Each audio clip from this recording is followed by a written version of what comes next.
and all the hipsters, all the those chubby hair. They want to have abortions, but no one will see them. Those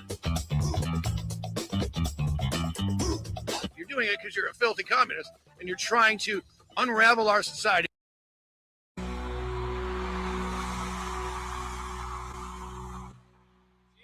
OMG, baby, we're back here on Be Free, Stay Free with Geno Bisconte, Paul Nolan. I'm Kevin Downey Jr.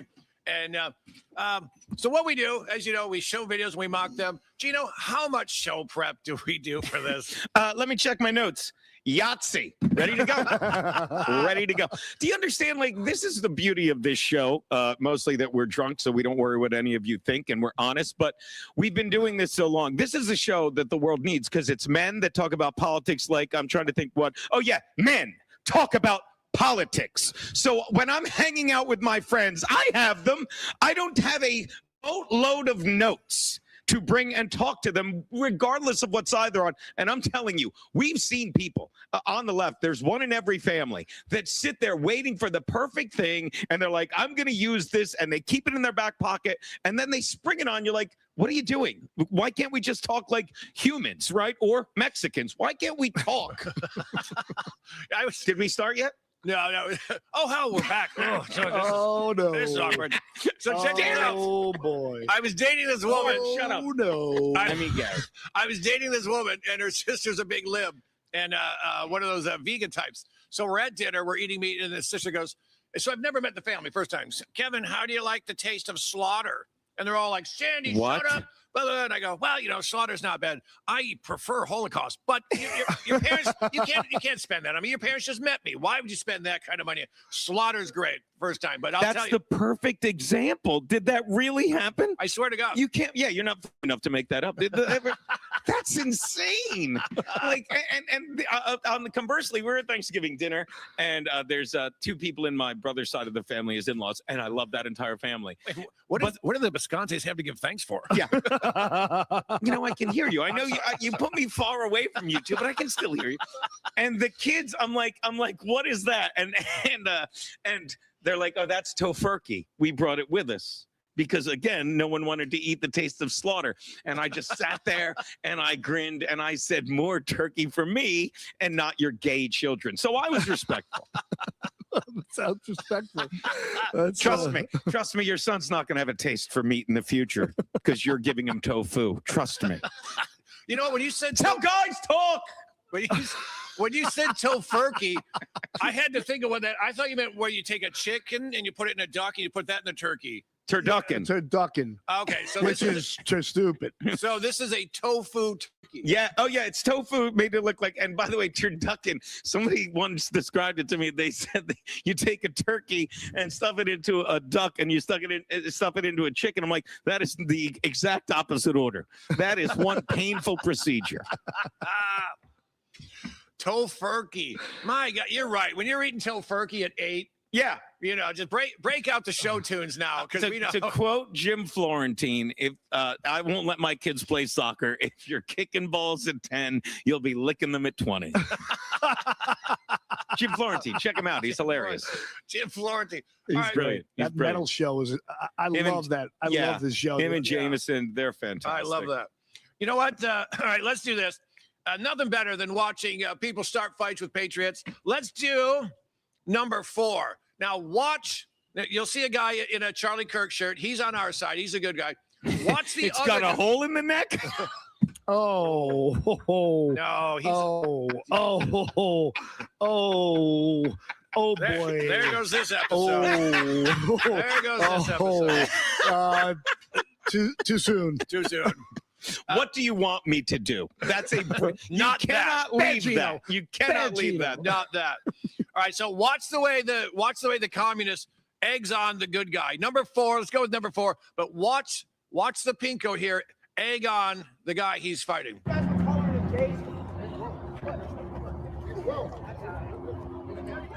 Come on. Come get some. Put your phone in the pocket. Come on. Oh, it's like a sausage. Look at it. Come on, let's see what you got. Oh, it's getting good. Oh, he's down. One more for good measure. Was he asking him to help him? I love. Oh, now he wants more. Well, no, now he's keeping his distance, though. Give him round 2. Yeah. I love the way he eggs him on, and then he's on the ground. Here come the cops. All right, that's it. There you go. I love how he lasted longer than the McGregor fight. Yeah. Don't you love how he's like, come on. Those kicks, those gentle. Yeah. Speaking of soccer Mosquito and cat. licking balls, There you go. that just covered it. Yeah. And I will say this, that joke I made about Charlie Kirk earlier was a joke, and that's how dudes talk. And if anyone's offended by that, you can suck my don't get up. I'm going to explain something, okay? Because, like, and Paul said it perfectly. He winked at me. He's like, too soon. Look, I'm sorry. I can't wait too soon because apparently it's too soon for the Holocaust. And I'm really good at what I do, so I can't wait a lifetime to make jokes about something that's tragic so we can. And remember, and I don't know what's worse, the joke I made, and I'm going to tell you it wasn't that. It's people now that are coming around and saying, maybe it wasn't the Jews. Everything else was. It's people like Candace Owens and Kelly, why can't I think of her name? Megyn Kelly, and all these people that are suddenly like, oh, now we saw the evidence, and it really was a guy that murdered a man. And I'm telling you something else. You can get as offended by you want by good news like this, or you could sit and realize that something good comes out of everything. And this really has brought us closer together. The legacy of Charlie Kirk is really being spread around more than ever. People are coming around. And most importantly, that is the moment when Charlie Kirk was shot, when Donald Trump was shot at. These are the times that was the last straw for me with the mainstream media. And people that can think for themselves will come to places like this, will go to people that actually speak intelligently, and you can parse the information yourself. Dan Bongino gave better coverage of the assassination in Butler on Donald Trump than any of the mainstream media you're seeing on CSN, MSNOW. I won't even tell you how Paul spells it, but the N's still in there. I won't even. Yeah. We're just editing it out. It's a shame because I want it. Because again, if that's what offends people, I can't be bothered. I can't be bothered with it's too soon to do the best thing you can do, make people laugh in the face of tragedy without losing the gravity of it. And when people go, oh my God, stop it. Stop. Yeah, I love when people go, well, I have a friend who died of cancer. Oh, you're the guy. You're the guy who knows someone who died of cancer. Jokes, right. Yeah, so for me, so there's two things I'd love to address that you said there. Yeah. One, this is a perfect example of Test 1 2 test. Oh, we're on. Okay, I'm gonna play a little bit more of this because and I'll discuss it more in a moment. Oh God, happy fucking Thursday. The wife had something to do. She's out scooting around. She's on a Razor Scootle. But that's just as well, because I'll do a Gratcast and I'll talk about LA and I'll talk about this and maybe even do a little. I put dabble dip just because I always, when I'm left to my own devices, when Keanu's not here to reel me in or Max Loads or a guest, I tend to touch upon the Dabbleverse, and I'm not going to lie to you. I was watching Chad on the walk-in, and I guess Anthony was in there because I was putting shit in there that just blows my mind. And I'll say this about Chad, then I'll get to reality. Say we want to Chad, but I'm wrong. Chad's fucking hysterical. Not for the right reasons, but when Chad says this guy's not on the up and up, that dude's a liar, Chad's saying it. It's hysterical. It would be like me saying, Nate Bargatze, like that hack comedian. What? Oh, you get these loser athletes. What? It's hysterical. Chad's live now. I highly recommend going over there if you believe, if you want to laugh. Listening to him live is insane. Shout out push-ups. We'll get to you. But I want to talk a little bit more about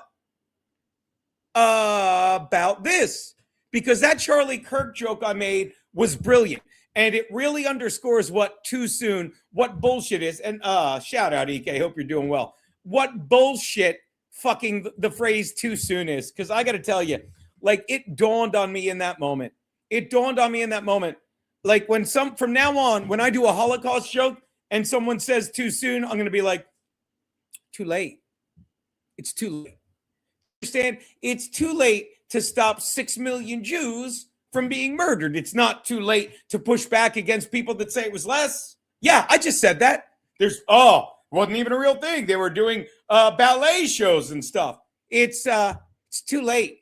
to stop the Holocaust, okay? But it's not too late to remind you that Charlie Kirk was assassinated for doing the very thing that the left can't handle, having open discussion, which I will have to defend that joke. Now, let me explain the joke because it was really cerebral. He said he was wearing a Charlie Kirk shirt, and I said, does it have a hole in the neck? And the reason is because according to very high fucking resolution videos that they're finally showing at the trial, this guy, Tyler Robinson, blew him away with a 30-06, which a lot of people say can't be true, whatever. But regardless, he fucking had a giant hole in his neck, not in the back of his neck. There was no exit wound because a lot of people are saying, well, it hit his spine and went straight down. And this man, one of the most brilliant people I got to work with, Paulie Nolan and Kevin Downey Jr., who have a gig on a network. So when I did, you had to see it from my angle. When I did the joke about the hole in the neck, they both made a face that wasn't like, that's not funny. They didn't make a face like, oh my God, how could he say that? They both made a face like, Gene, we can't laugh at that with you because, you know, we have a gig and I don't want to piss them off. And I don't blame them. I don't blame them, especially since I hope someday that they'll bring me along with them. But I will never back down from a joke that in honor of Charlie, and I have a Charlie Kirk shirt, but I can't wear it because there's a giant hole right here. In honor of Charlie Kirk, I'm going to make that joke, and I'm going to make you laugh in the face of uncomfortability, because we need to be reminded that these people assassinated a man that was willing to do the complete opposite, sit and have a verbal back and forth and fire off verbal exchanges, not 30-06, not explosive fucking microphones, which is a rumor that I don't believe. None of these things we know. But one thing I do know, that was a pulls back fucking 7 days a week and 8 times on Sunday. Is that the phrase? Help me with that. Here we go. Nobody trusts the government and the stories and the narratives because we've been lied to since forever. Yeah. Since as soon as mass media was available to the governments, they used it to propaganda in every way. We are so overly propagandized globally, nobody's going to believe anything right out of the gate. So that mind F unto itself speaks volumes about how someone like Megyn Kelly, who is, in my opinion, one of the good guys, despite her going off the rails a bit. I agree with her on a lot of things too. That's parsing the information. So that to me is one thing. But to me, the better part is you learned how to make. Like, we normally do a best of clip. We always do a best of clip. And shout out to Rich Osborne, the In Hot Water guy who takes such good care of me. Shout out to Smartass Alice, who sent me and my brother each a bottle of booze. And apparently it took so long to get here. UPS got confused and said, I guess it got lost, and we'll send you another one. Yes, Keanu is out putting out rainbow flags. So I have 2 more bottles of booze coming, and I have no problem with that. Thank you, Smartass Alice. Yeah.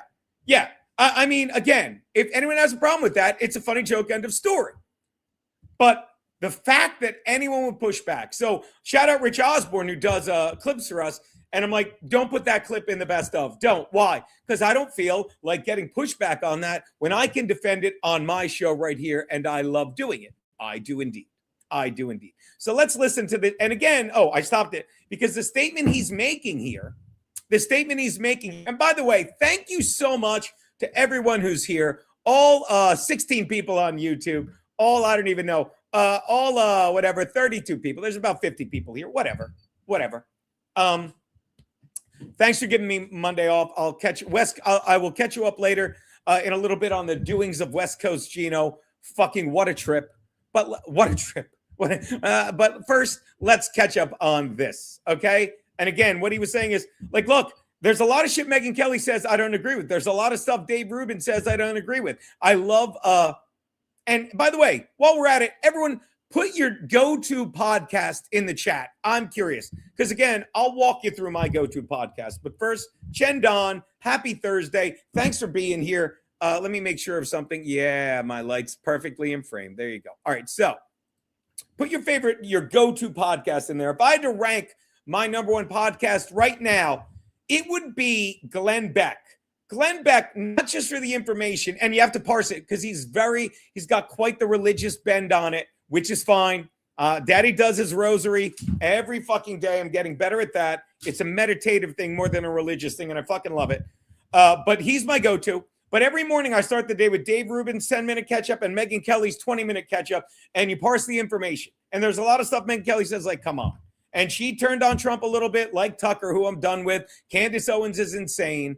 All these fucking people. But I'm curious who you go to. But again, fucking my boy Paul Nolan, him and Kevin Downey Jr. are on Studio 6B, Real America Voice. Love that network. Love the people that are good to my people. Shendon. But you got to parse the information, people. You've got to parse the information. All right? So let's see what my boy says. Here we go. Jokes at a tragedy. You know, you caused your parents divorce. So there's no one better than this show. Like, and look, I'm going to take credit for that line because the thing about the show that we do every Wednesday, and I say it all the time, and this guy, Paul, is the most incredible addition to the show. Because without this guy, it's me and Kevin doing what we've been doing for 2 decades, fucking joking around back and forth. In Hot Water would have been that if it weren't for Garrett and Steve and the guests. Fucking whatever we want to call it. I want to call this show Thank You, Patriot. Right now, it's the Kevin Downey Jr. show, Freedom, Liberty, Snark, whatever. But this guy, Paul Nolan, coming in and having a genuine political opinion that when I make a joke, I fucking can't fucking make shit up because I'm bouncing it off fucking the sounding board of his brilliant politics. It makes the show so much incredibly better. And as much as I get from him, what he just did there is like, I'm about to get serious, so let me take a dig at Geno. I fucking love this guy. I love this show, and I'm going to say it. I'm having more fun doing this show than I did doing In Hot Water. But when I was but that's only because I know how great In Hot Water was now. Don't get me wrong. They're both fucking incredible, but they're both 2 different things. And right now, In Hot Water is dead. I mean, not this In Hot Water, but the classic In Hot Water with me and Garrett and Steve and Aaron and me and Garrett and Steve and Fred Rubino and Rich Schultes and Stancil. We moved on. And I wound up here and I took everything I learned there to here. And I fucking put off an energy like I did with the Jubilee people. We'll talk about that in a little bit with this gentleman, Paul. And that line is good. I'm going to go back a few clicks so we could listen. Here we go. Tragedy without losing the gravity of it. And when people go, oh my God, stop it. Stop. Yeah, I love when people go, well, I have a friend who died of cancer. Oh, you're the guy. You're the guy who knows someone who died of cancer. Jokes, right. Yeah, so for me, so there's 2 things I'd love to address that you said there. One, 2 things he's going to address, but before he addresses it, thanks to the 2, Curtis John. Curtis John, I agree. Curtis John, I could not agree more. Megyn Kelly definitely does do some accurate reporting. I remember the time she reported on Max Load showing her his huge MAGA mule on the golf course. Can you resend that to the chat? I don't feel like digging through it. If that was not fake news. And by the way, that was a huge story. And more importantly, if I may tease, tomorrow Max Loads fucking celebrates his 59th birthday. I don't know if you know this. I don't get along with my brother at all. I don't adore that man at all. He's not the most patient man alive. And I get to stream with Max on his birthday. And you think I'm going to worry about someone that got offended by my Charlie Kirk joke? Suck my dick. Don't get up, Curtis John. All right, let's go back to my boy here. Nobody trusts the government and the stories and the narratives because we've been lied to since forever. Yeah. Since as soon as mass media was available to the governments, they used it to propaganda in every way. We are so overly propagandized globally. We'll talk about this in a second, Loads. Happy birthday eve, big brother. I didn't know you were in here. That guy gets it. We got to figure out what we're doing for Pete's birthday. Maybe we'll just give him fucking 70% of the supers and rumbles because I'm not keeping 30. YouTube keeps 30. Maybe we'll just have to do that, so he doesn't look like he showed up with a cup in his hand. Here we go. All right, I'll stop interrupting. Friend who died of cancer. Oh, you're the guy. You're the guy who knows Right. someone who died of That's a cancer. joke for you, right? So for me, so there's 2 things I'd love to address that you said there. One, this is a perfect Did I say example. brother-in-law? I'm Nobody a fucking trusts idiot. My the brother, you know government that. and the stories and the narratives because we've been lied to since forever. Yeah. Since as soon as mass media was Which is why no one's going to believe anything tonight because it's no one goes to jail o'clock. Maybe I'll stop interrupting. available to the governments, they used it to propaganda in every way. We are so overly propagandized globally, nobody's going to believe anything right out of the gate. So that mind F unto itself speaks volumes about how someone like Megyn Kelly, who is good guys, despite her going off the rails a bit. Oh, on I the agree with Charlie her on a subject. lot of things too. That's parsing the information. Yeah. So that to me is one thing. But to me, the better part is, you learned how to make jokes out of tragedy. You caused your parents divorce. So you It had was to me. joke- I was the one example where they're like, it's But- not you. They said it's you. It was me. He actually caused the wedding too. What happens at a hippie God, I party in love the His, 60s? his birth is love still these referred to as the incident. Yeah. In quotes. Oh, there's Anyway. So I making jokes about it is a great way to blow off steam. And again, as you said, it brings light to it. The levity now makes it an easier subject to talk about. But I thought that was offensive anyhow. Really? And I loved it. What? Yeah. I'll address this in a minute. Let me star it. I'll address it because you don't read this. This is not how you read this. You don't have to do anything special. I don't need anything special for my birthday. I'm on the beach right now enjoying the Canadian smoke. This is how Peter's reading it. You don't. I don't want Curtis John surprising me. I don't need Bob Patrice, that piece of shit, doing anything. I'm begging you, Gene. Can we just do a stream for my birthday? And to that I say, yeah. It'll be just like any other week, big brother. It'll be like just any other week. It's like I'm Morgan Freeman right now in Shawshank at his parole, rehabilitated. Pete, you just write whatever the fuck you want in that comment section. You just chat anything you want in that bullshit little box. Anything you want. Where were we? Ah, yes, over here. Look at him laughing. I love these two. Oh, okay, good. No, I'm But kidding. again, you have two choices in every moment. You could choose joy or you could choose fear, okay? And trust me, everything we're seeing on the left, see how we bring it full circle? The left tries to use fear. We talked about this. You're an Islamophobe. I'm going to use another pejorative. I love that word. These are the words they use to instill fear. And when you're fearful, you're weak. When you're anxious, you're weak. When you're joyful, you're healing. You're healing people. And again, if you can't laugh at tragedy and people just want to mourn it like they do the Schmolocaust, or as Fauci said, 6 million Jews, hold my beer. Do you understand? And everyone wants to be upset about something so they don't have to move forward in life. Oh, you made a joke about Charlie Kirk. I can be offended. You can be. You can be. How's that working out for you? Because I'm laughing like a maniac at a Charlie Kirk shirt joke. Well, I sent you a clip of a comedian talking about this to a tranny in the audience. Comedians are people who are funny. What? And they go to comedy clubs. Excuse me? Yeah, we'll explain later. Sorry, go ahead. They get paid to tell their jokes. Yeah, they get paid. Tell me during a commercial break. I feel like I'm slowing this down. I'm sorry, go ahead. Well, I sent you that comedian, and the comedian. You're not getting political information like this anywhere other than Friday with me and Loads. And I love these two. And my brother goes in the chat, and as Pete is my witness, I know he sits there watching like he just infects everyone. He just infects. Hold on. Let's check in with him right now. Hold on. Calling Max Loads on the beach. Hold on. Good Lord. 692-1135.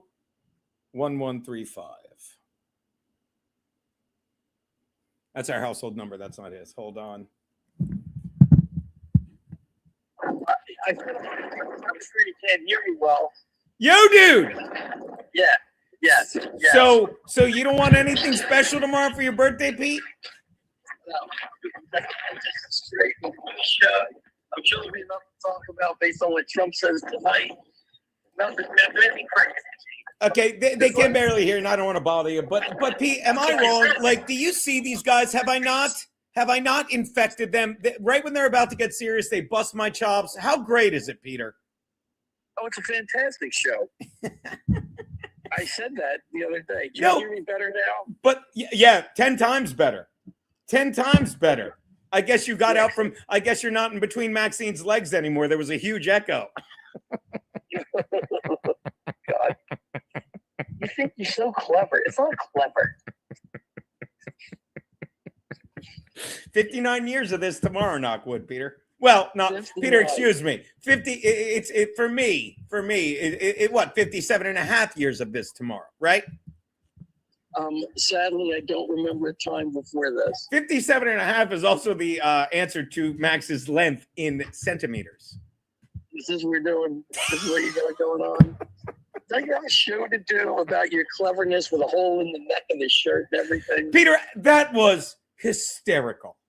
And like the way those two looked at me, they made a face like, we can't laugh at it right now. We'll discuss this later. I wish it zoomed in on me because, if someone does laugh like I'm offended, I'm like, fuck you. But it really led to, I'm like, am I wrong? I'm like, because he goes too soon. And I'm not going to say he winked, but he did because he's awesome.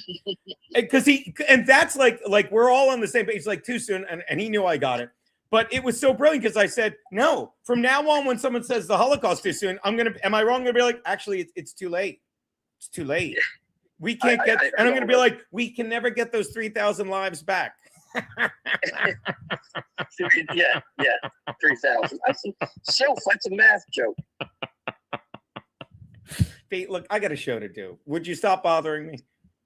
I'm not bothered. I'm sitting on the beach with the Canadian wildfire. Yeah, what is smoke. the Canadian wildfire? I didn't even hear anything about that. Yeah, there's Canadian wildfires, and the smoke is now spreading to the East Coast. It's unbelievable. Well, I thought the real problem was the smoke from the fireworks for 250. Is this worse? Yeah, it's just unbelievable. Where's the smoke? Like, I haven't seen any of it. It's not here. It's supposed to be there. They're saying on the news. It's definitely here. But you can smell it. Huh. It's not as bad as a few years ago when we were golfing in it, and it looked like it was almost nighttime out. Peter, So you can't see this, but your running mate, and I saw his background, just sent a $2 Rumble rant until he. Happy birthday. Happy birthday. That's what he said. Are you alive over there? Peter, no, Peter, let me say this. I'm going to have to take this whole episode down because I'm stealing that tomorrow. Just to like Albert Breer. There's no doubt in my mind Albert Breer texted him that. With Pete, it's happy birthday. Let me explain the joke. Because actually, I'm going to let Peter go because we just got that breaking news story from Megyn Kelly. So I'm going to hang up. I'm going to let you enjoy this. Breaking news story? From Megyn Kelly. I didn't hear it. Oh, it's from your show. All right. Peter, I'm just going to say, Curtis John sent it to me. It says, Megyn Kelly, crazy situation. It says, crazy situation from yesterday. All right, Pete, I'll let you go. Let you watch offline. All right, big brother. Have a great birthday eve. Love you, big brother.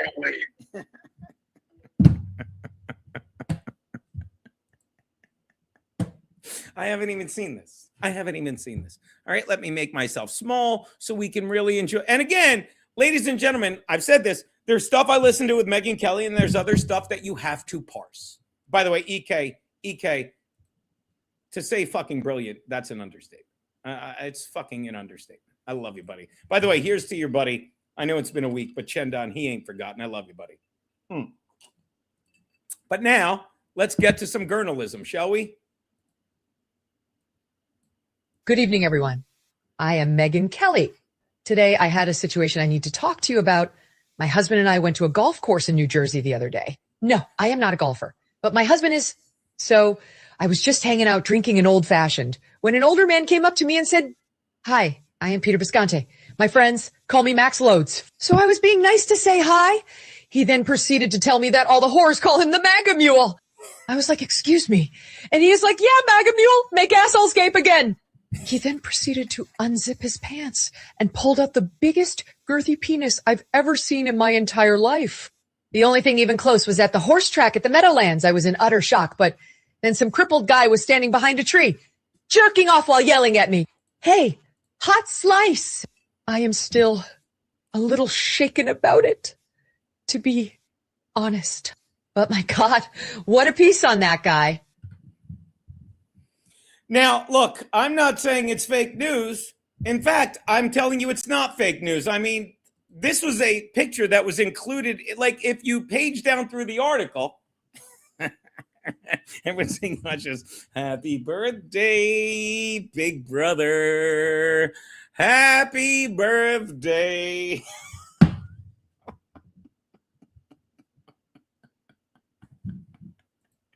You know...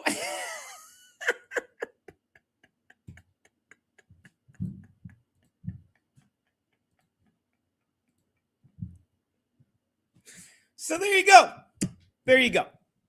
I know we were covering news a moment ago, but again, this is the breaking news. This is the breaking news, and this is just Max hanging out in his garage, in this shed. By the way, in hot water guy, fucking, I sit there and I just thank people for all the loyal people in my life. And I got to tell you, thank you for handling that shit yesterday, for getting that clip up ASAP. Sorry, your internet sucked a giant dick. Oh, wait a minute. Sucked a MAGA mule. But thank you so much, Rich. I fucking love you, buddy. Sorry if I was like fucking, how about now? How about now? And I know every time you got a text from me, you're like, no, Geno, it's me. I'll let you know. I'm not fucking around. So again, yeah. Oh, by the way, before I forget, Captain Trunk, shout out Ron. I like a local guy in Milwaukee. Oh, hold on. Just sitting there with Pete's mule up there. I fucking love it. I like a local guy in Milwaukee. The Mark Belling podcast is on iHeart 3 days a week, an hour long. Mark's the best for politics. Can I listen to it anywhere else? Because again, I will not listen to iHeart Radio. She does indeed still look good. I will not listen to fucking iHeart Radio. Fuck them. I shan't. Crewster, is this MAGA a satire? Actually, MAGA assets. I don't know what that means, Crewster. I don't know what you mean. I do not know what you mean. By the way, you know what I forgot? Fucking no, I'm not doing that show. LOL. Thank you. Ba-boom. Just getting back on track. Where were we? Megyn Kelly. Add that to the file. It's in the Pete file. That's in the Pete file. Hold on. Pete clips. Boom. We've added the MAGA mule to the Pete clips. Back to this.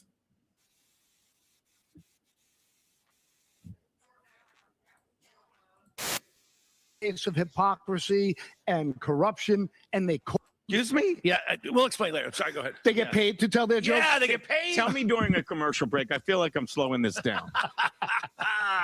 I'm sorry, go ahead.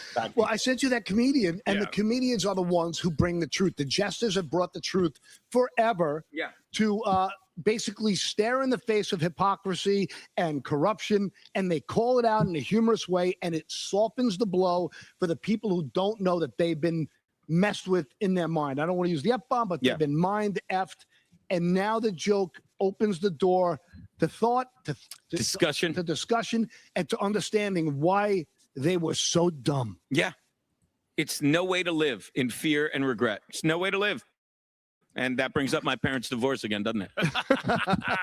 How much money is Candace Owens making by whipping up these? And they're not even conspiracy theories. It's just insanity. It's just she really does have the mad ramblings of somebody who is completely So lost. there you go, guys. Like that is the gig we're working on now. Define my show. Aaron, I love you. And thank you for your service. Yahtzee. That's the show. I mean, I said it at the beginning of that show. We talk about Geno's Picks is a sports show. We talk about sports like dudes talk about sports, and we talk about politics like dudes talk about politics. And I've had it. I've had it with people. Like, if you don't understand, like, this is what drives me insane. We are a species of people that evolved. We wanted to communicate so badly. So badly. We were writing on cave walls, and now we have all these elegant languages, and it's incredible. It's incredible. Like, you could say whatever you want. We're endowed by the creator with all this shit, and it's fucking fantastic. And when someone tries to tell you, it's the same thing. It's the same thing as when government tries to convince you that the rights come from them and not from God. We all know that's in the Constitution, which I learned is the law of the land. I was asked, what's the law of the land on the show Tuesday? And I thought it was like, what's the golden rule? Do unto others. Obviously, the Constitution, written by the father of it, Monroe, not to be confused with the Declaration of Independence, Jefferson. More briefing. I know, Pete. Said that briefing on purpose. If you know, you know. Elmer Fudd, millionaire. But again, just like we are endowed by our creator with certain inalienable rights, life, liberty, the pursuit of happiness, all that stuff, we evolved to all of these languages through the very same means. Oh, Chen Don, how is Jen? Tell Jen we love her. She's in the rosary every day. Everyone that comes to my chat, everyone on my Patreon, everyone that's ever sent me a nickel or a whiskey or a t-shirt, you're all every fucking day. Max was endowed by multiple creators. Allah, Buddha. I think he was even Muhammad, because he fucking terrorizes people. See what I did there? So, oh, that's good whiskey. Just like we were endowed by our creator with all these things, language is a gift from God. If you don't get, it's what separates us from the monkeys. Leave the NBA. It's what separates us from the animals, from the beasts of burden, and that we evolve to how we can communicate. And then you get people, usually on the left, that say you can't use that word. That's the same thing. My right to speak does not come from you. It comes from God. Shout out, Constant. The U.S. Constitution effectively excludes religion from government by establishing the separation of church and state. Very good. Very good, Krister. I don't know what that means, but thank you. You're not good at Yahtzee. It's a game of pure luck. I don't care what anyone says. Amen. You get it, Omega Red Boy. Watch this. Thank you for the Red Boy, Omega. Yeah. And take supremacy over all state constitution and state laws. If people about it, we'd have significantly less problems. And by problems, he means coloreds. It's okay, Aaron James. It's not Keanu Cast. That's in that portion of the machine. Shout out SJ the Dolt. What up, my man? Jim tells you. I thought the same thing, Saint Ranger. So there you go. So again, like, I love that show. I love what came out of it. I really do. I like, that's going to go into the act. That line I just said to Pete, swear to God. I swear to God. Whenever, like, that's the next Holocaust joke. And I've told people this, and it bears repeating. I said this. The reason I'm obsessed with the Holocaust is because I will tell you, two of the greatest museums I ever been to, the morning I went to them, I didn't even know they existed in the city I was in. I'll say it again.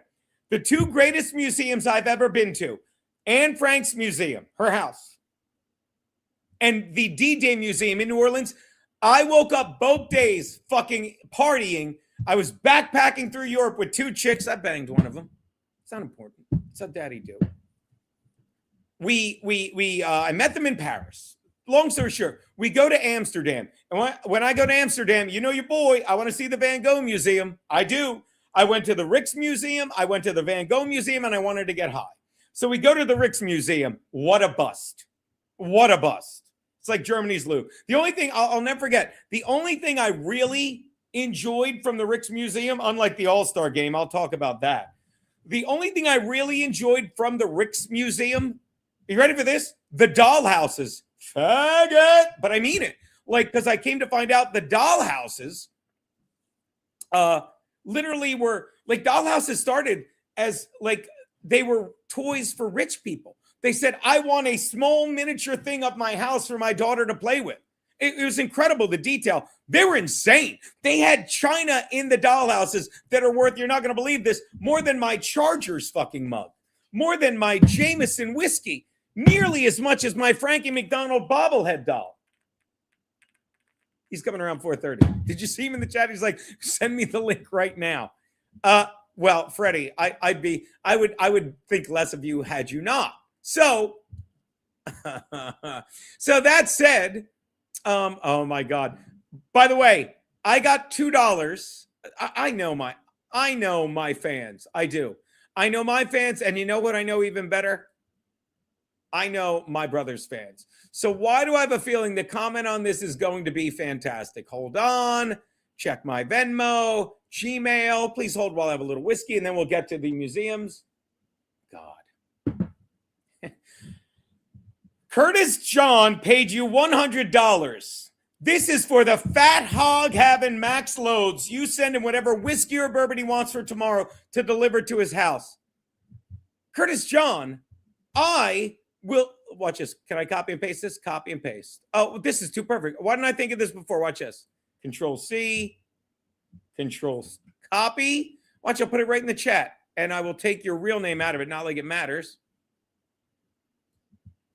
Watch this. Oh, hold on. I'll do it even better. Control X, Control A, Control C. It's worth it. Watch this. Look at that. Curtis John sent, why didn't I put that? $100. Control C.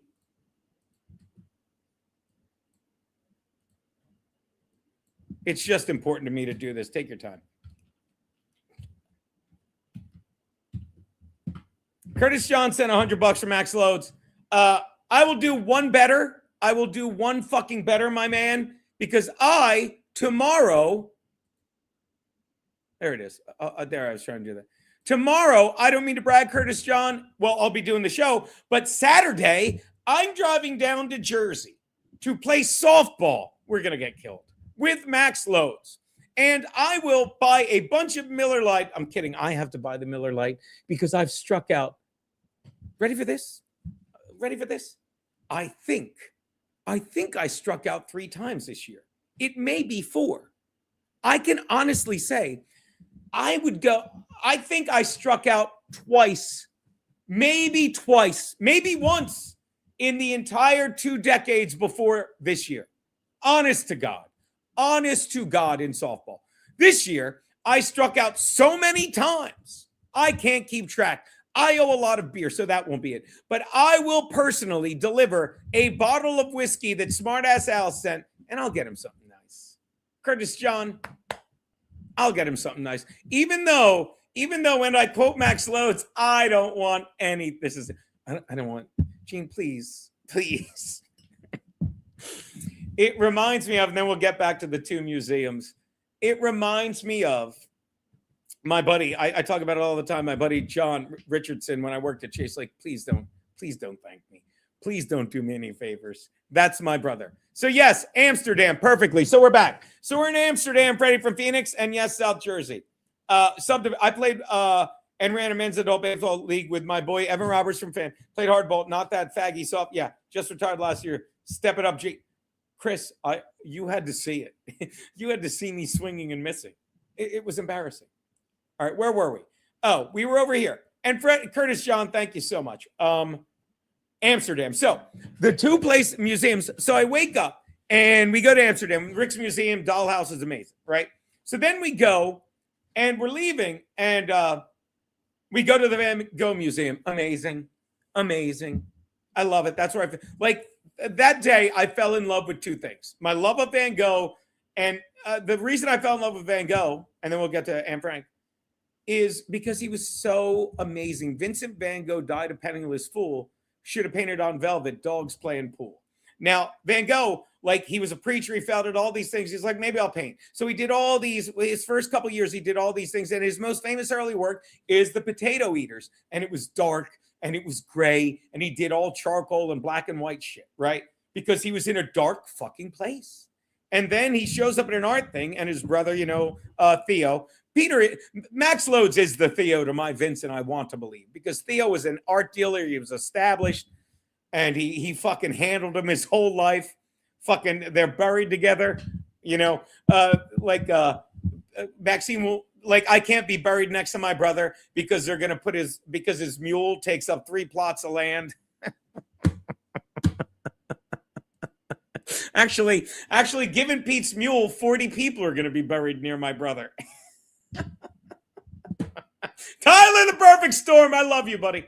Peck off or something. No, but that's a great Family Guy clip. You ever see the Family Guy clip? Family Guy. We're going to get banned.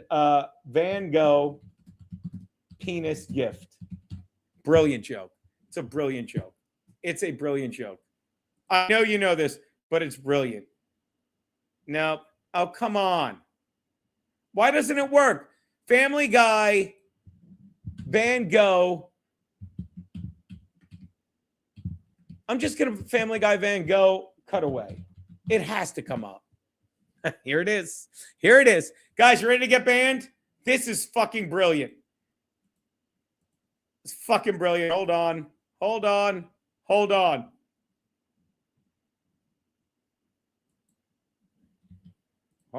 Sorry. It's so worth it. Hold on. Here we go.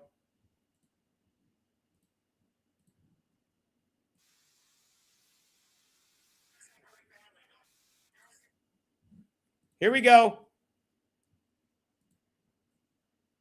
Ooh, it's What is this? It's my ear. Do you like it? You don't like it? No, I like it, but it's just, why your ear? Because I love you. Well, at least this will be a funny story to tell our kids someday. Oh, you want kids? Ugh, yikes. I wish you'd told me that before I got you this. It's his dick.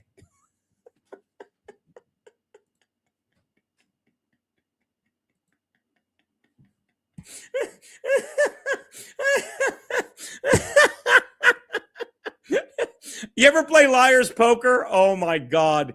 I am really good at Liar's Poker. I am. I think I am. But the reason I think I'm good at Liar's Poker, I don't know what Liar's Dice is.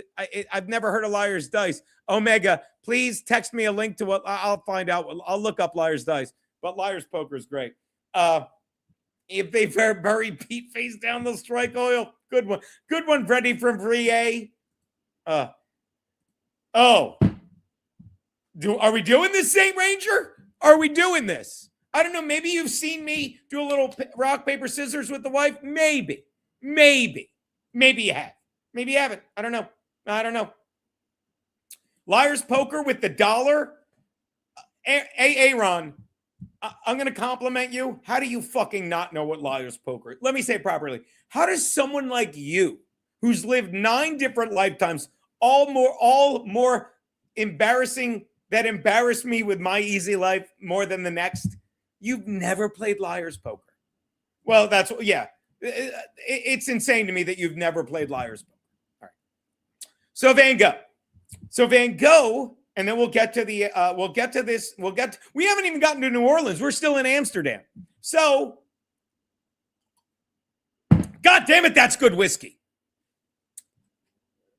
So he does all black and white shit, all this dark shit. And he goes to a fucking art showing and they look at it, they're like, you need to paint in color. This is so sad. And he goes, okay. And then he goes back 2 years later and it's boom.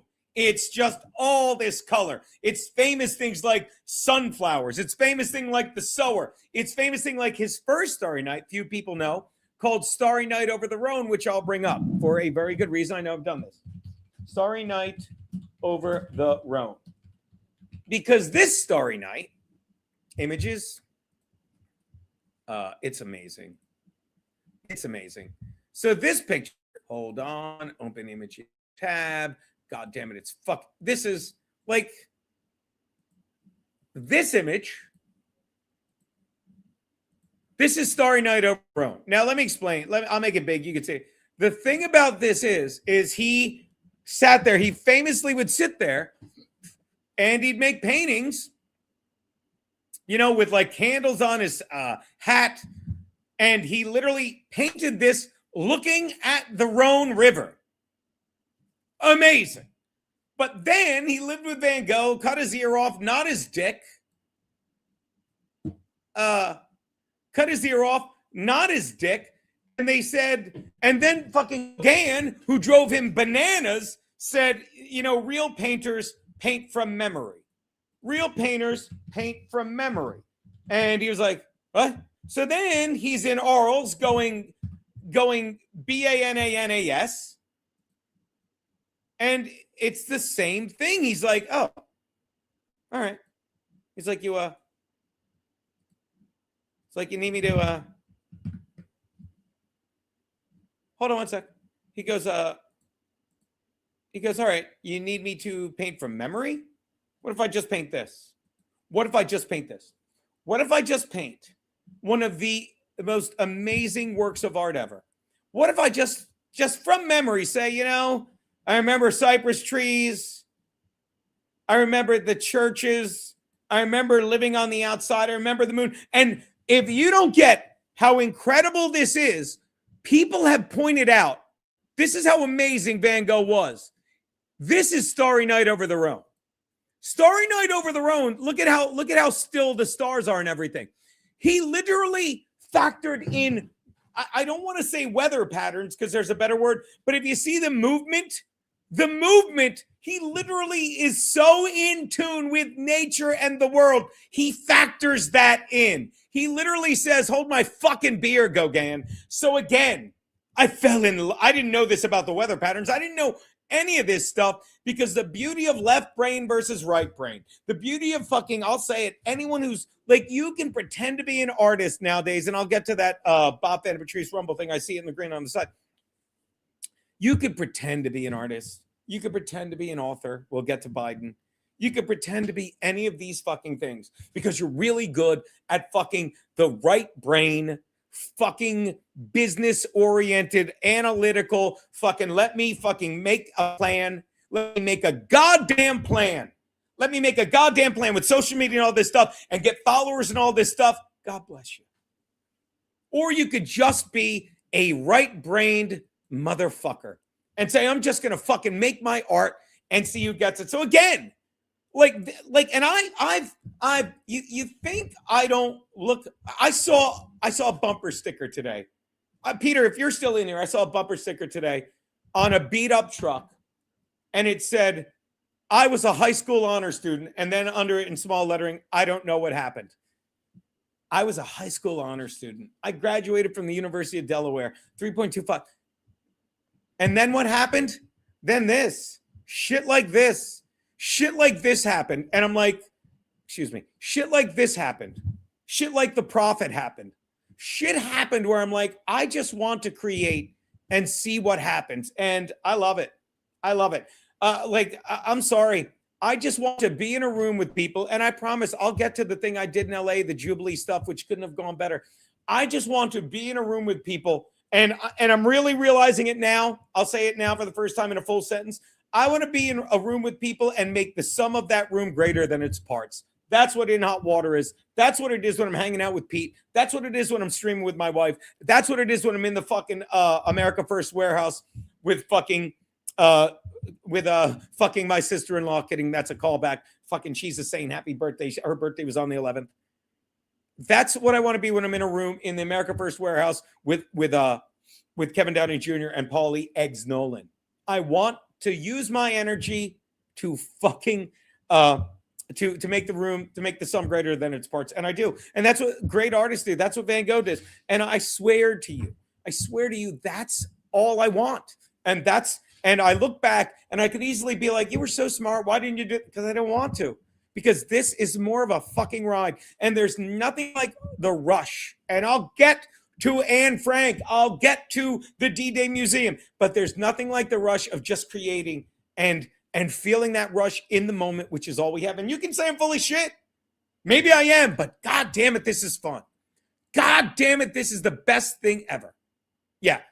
I mean, like, look, Kevin Brennan knows what he's doing. Liver failure, 1597. I see liver failure. I wish Van Gogh had lived long enough to see the incest jokes he inspired. God, I love this. I don't know why Pete hates this chat. I think it's the best chat in the business. Hold on one sec. I missed Bob Van Patrice. Share this tab and said, fucking, you know it. He knows it. I love Bob Van Patrice. I'm sorry my brother hates you. I think you're a brilliant man, Bob. Watch this. Watch this. I'm getting better at this. Hold on. Play Drive Me Home by the Evan Roods.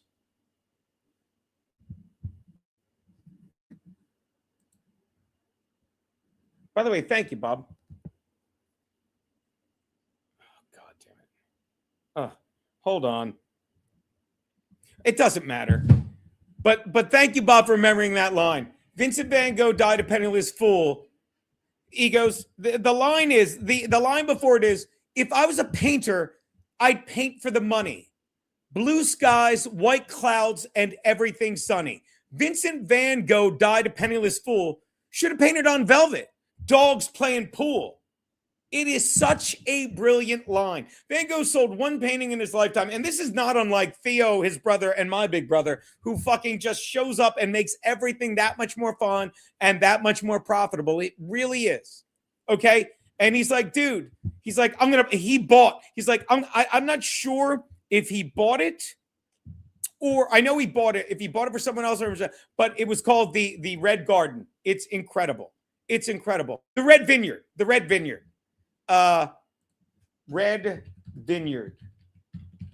Van Gogh. This is fun, people. Thank you. We got time. This is the only painting Van Gogh sold in his lifetime. It's called The Red Vineyard. I don't even know where it is. I wonder where it is. Let's go to Wikipedia and learn about it. All right, hold on, visit. We're going to go to Wikipedia. Red Vineyard near Arles is an oil painting. Why don't I put it up so you can see it too, huh? The Red Vineyard by Van Gogh is an oil painting executed privately, prime toile de trois. Burlap. It depicts workers in a vineyard. Open image in new tab. Look at this beauty. Why don't we look at this? Share this tab instead. Why don't you look at that while I read to you and we pretend we know what we're doing, okay? The Red Vineyard was exhibited for the first time at the annual exhibition of Les 1890 in Brussels. It sold for 400 francs. You ready for this? $2. US, oh, God forgive me, $2,100 in 2025 to Belgian painter and collector Anna Bosch, a member of whatever sex is. Anna was the sister of Eugene Bosch, another impressionist painter and a friend of Van Gogh, whose portrait Van Gogh painted La Peintre aux Étoiles. Let's open that up in another tab. This guy. Apparently, Anna Bosch was the sister of this guy. Eugene Bosch, everyone. This guy. That's Eugene Bosch. How great is that?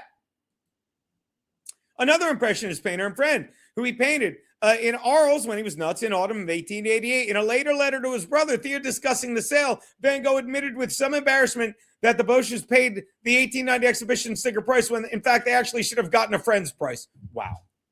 If you don't get, and I know I'm giving myself way too much credit, but these are the things I relate to. By the way, look at it. I love that. Hold on. Do you see that? Hold on. Make it small. Hold on.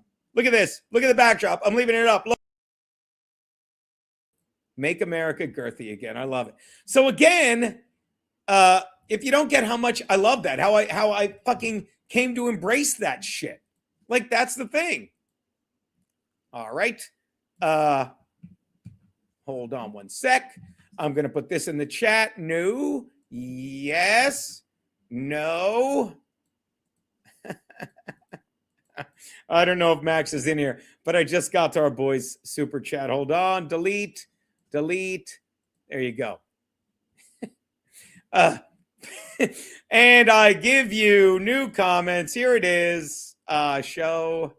Big W. I could paint that. The fuck you could. I love this guy. Did I send it? Yeah, I sent it, right? There you go. And there you go. Bob Van Retrieve, $100. Whatever you do, make sure Load sees none of this. Fuck that guy for hating me. Oh, let me tell you something. Here's what we're going to do. Is that dice? No! I hate Angelo. It's your boy. It's your Sicilian boy, Pete, Angelo's favorite son. Birthday tomorrow, and people are going nuts. Me and Peter are going to do a birthday stream. Obviously not his birthday. We're doing one, but Saturday I'm playing softball with him. Maybe we'll do one Saturday night. We'll smoke some cigars. We'll kick it old school. And I swear about Van Trees, I'll make sure that piece of shit that fuck him for hating you doesn't see this. I promise you, buddy. I promise you. That is fucking hysterical. Oh, by the way, before we forget, Nelson Peabody in the house. By the way, shout out to this man, because I will tell you something. Nelson Peabody. What did I do wrong? Oh, add to stage. Sorry. Nelson Peabody, thanks for the two. When the big man comes on, you have a back of at least 3 vids in your Facebook Messenger, I know. To you, Bob, Nelson Peabody, like, I'm going to dox him. His name is Andrew Herbert. He was the man who was in the bar the day my jaw was broken. And I'll tell you something else. When I do the rosary, and this is, look, I'll be religious. When I do the rosary, you do the Our Father. And when I do the Our Father, I'm an old Catholic school boy, right? So just out of habit, when I say, forgive us our trespasses, but deliver us from evil, I don't say amen. I go to the next thing from church. I'm like, and I say, deliver us, Lord, from every evil. Grant us peace in our day. And this really is the two things. In your mercy, keep us free from sin and protect us from all anxiety. It's amazing as you get older. This protects me from anxiety. Those really are the two things you want. You just don't want to sin. And I'm not trying to be religious. You just don't want to do bad. And you don't want to fucking be anxious. Those are the two things. So I do that. And then as for the coming of our Savior Jesus Christ, for the kingdom, power, and glory is known forever. And then I roll into the peace thing. And Andrew Herbert, I I said this, and this is going to be hilarious, because when I'm doing my rosary, I say Dabbleverse. Because you know what I realized for doing the rosary yesterday? The only people I need to wish peace on in my life at this point are the entire Big W. You'll love this. I don't. I strike out. The only people that I have to fucking say help me make peace with is the Dabbleverse. Dipshit for breaking my jaw. And they're all meaningless. My brother knows it. Chad for lying about me that no one cares about. Kevin Brennan for being a piece of shit all the time. Fucking Bob Levy, who I love, but fucking will do anything for a super chat and never defend me or my wife. By the way, I love Bob, but if you watch that thing that's going around, Bob is on Amazon Prime with his stepdaughter. And if you don't think Bob uses fucking filters, I looked at him on Amazon Prime that he literally, his face has wrinkles. His face has creases. The wrinkles are so deep. So again, Scott Baleson, haven't been around, going camping soon for 2 days. Scott, where the fuck? Chen Don, I love you. Yep. So again, those are the things, and I get it now. The Dabbleverse is the only place where I need to make peace. Anxiety is the only thing, and my God, yep. And Nelson Peabody, I want to apologize and compliment you at the same time. Like, when I do this rosary, I thank everybody that's ever given me anything, and I thank people like I thank all my Patreon members, and then so many people that aren't on the Patreon but just bend over backwards with gifts and money and time and videos. And I didn't include you and your amazing family yesterday. And I don't know if you know this, Nelson Peabody, but I fucking can't. Meeting your family, there are moments, and my wife will tell you, my brother will tell you, like, I'll just say them. So then he's like, this is my mother and father. Oh, we've heard so much about you. And I go like this. And what was I in that moment, Pete? You were the coolest man alive. I'm the fucking coolest man alive because you introduced me to your family. And I cannot thank you enough. And I don't know why my brother hates you too. I don't. Oh, I just converted to being Muslim. Yeah. But I mean it, like the rose. Look, I don't go to church, and I'm certainly not more religious than you. But this rosary, it's plastic. 2 of the beads fell off. It's from that church that I would go to every day after fucking the show. It was when me and Keanu first started. Well, it was before that. But when me and Keanu first started dating, like, I'll tell you 2 stories that you cannot convince me otherwise, okay? My brother was trying to have a kid. Max Lodes was trying to have a kid with Maxine, and they were trying and trying. And my Uncle Frank died, and within days, they were pregnant, okay? And my Keanu's grandmother, Nana, Mickey's mother, would always say, I can't do it justice. She's like, Keanu, why do you tell jokes that men tell in pool halls? Why don't you find yourself a nice Italian boy? And she passed away, and within fucking 2 weeks or something, we started dating, and I would go to that church, and I would just say to Nana, thanks for having the good guys back. Thanks for having the good guys back. And you look, this is what faith is. Like, I don't care if you're religious or not, but there are certain things that you don't see, but you cannot convince me otherwise. And I got people looking out for me. And when I do the rosary, it's not me being like, I'm more religious. It's just that moment in the morning where rather than do stupid stuff, and I just take 30 minutes and fucking say, God damn it, thank you. Thank you for making my life this ridiculously easy. Are you out of your mind? So again, and we'll get back to the 2 museums. We fucking will. We will. Why do I have an audio clip from Kid Chris? That's fantastic. Kid Chris sent me an audio clip which isn't playing. Let me know if you can hear this. Kid Chris, fucking fantastic, fucking not. Oh wait, what did it? Why did he get struck? Question mark. I'm streaming right now. Aren't you working? Ha ha ha. By the way, I'm half lit. I started drinking. That was for Ant. All right. Kid Chris sent me an audio clip, 26 seconds. Shall we listen?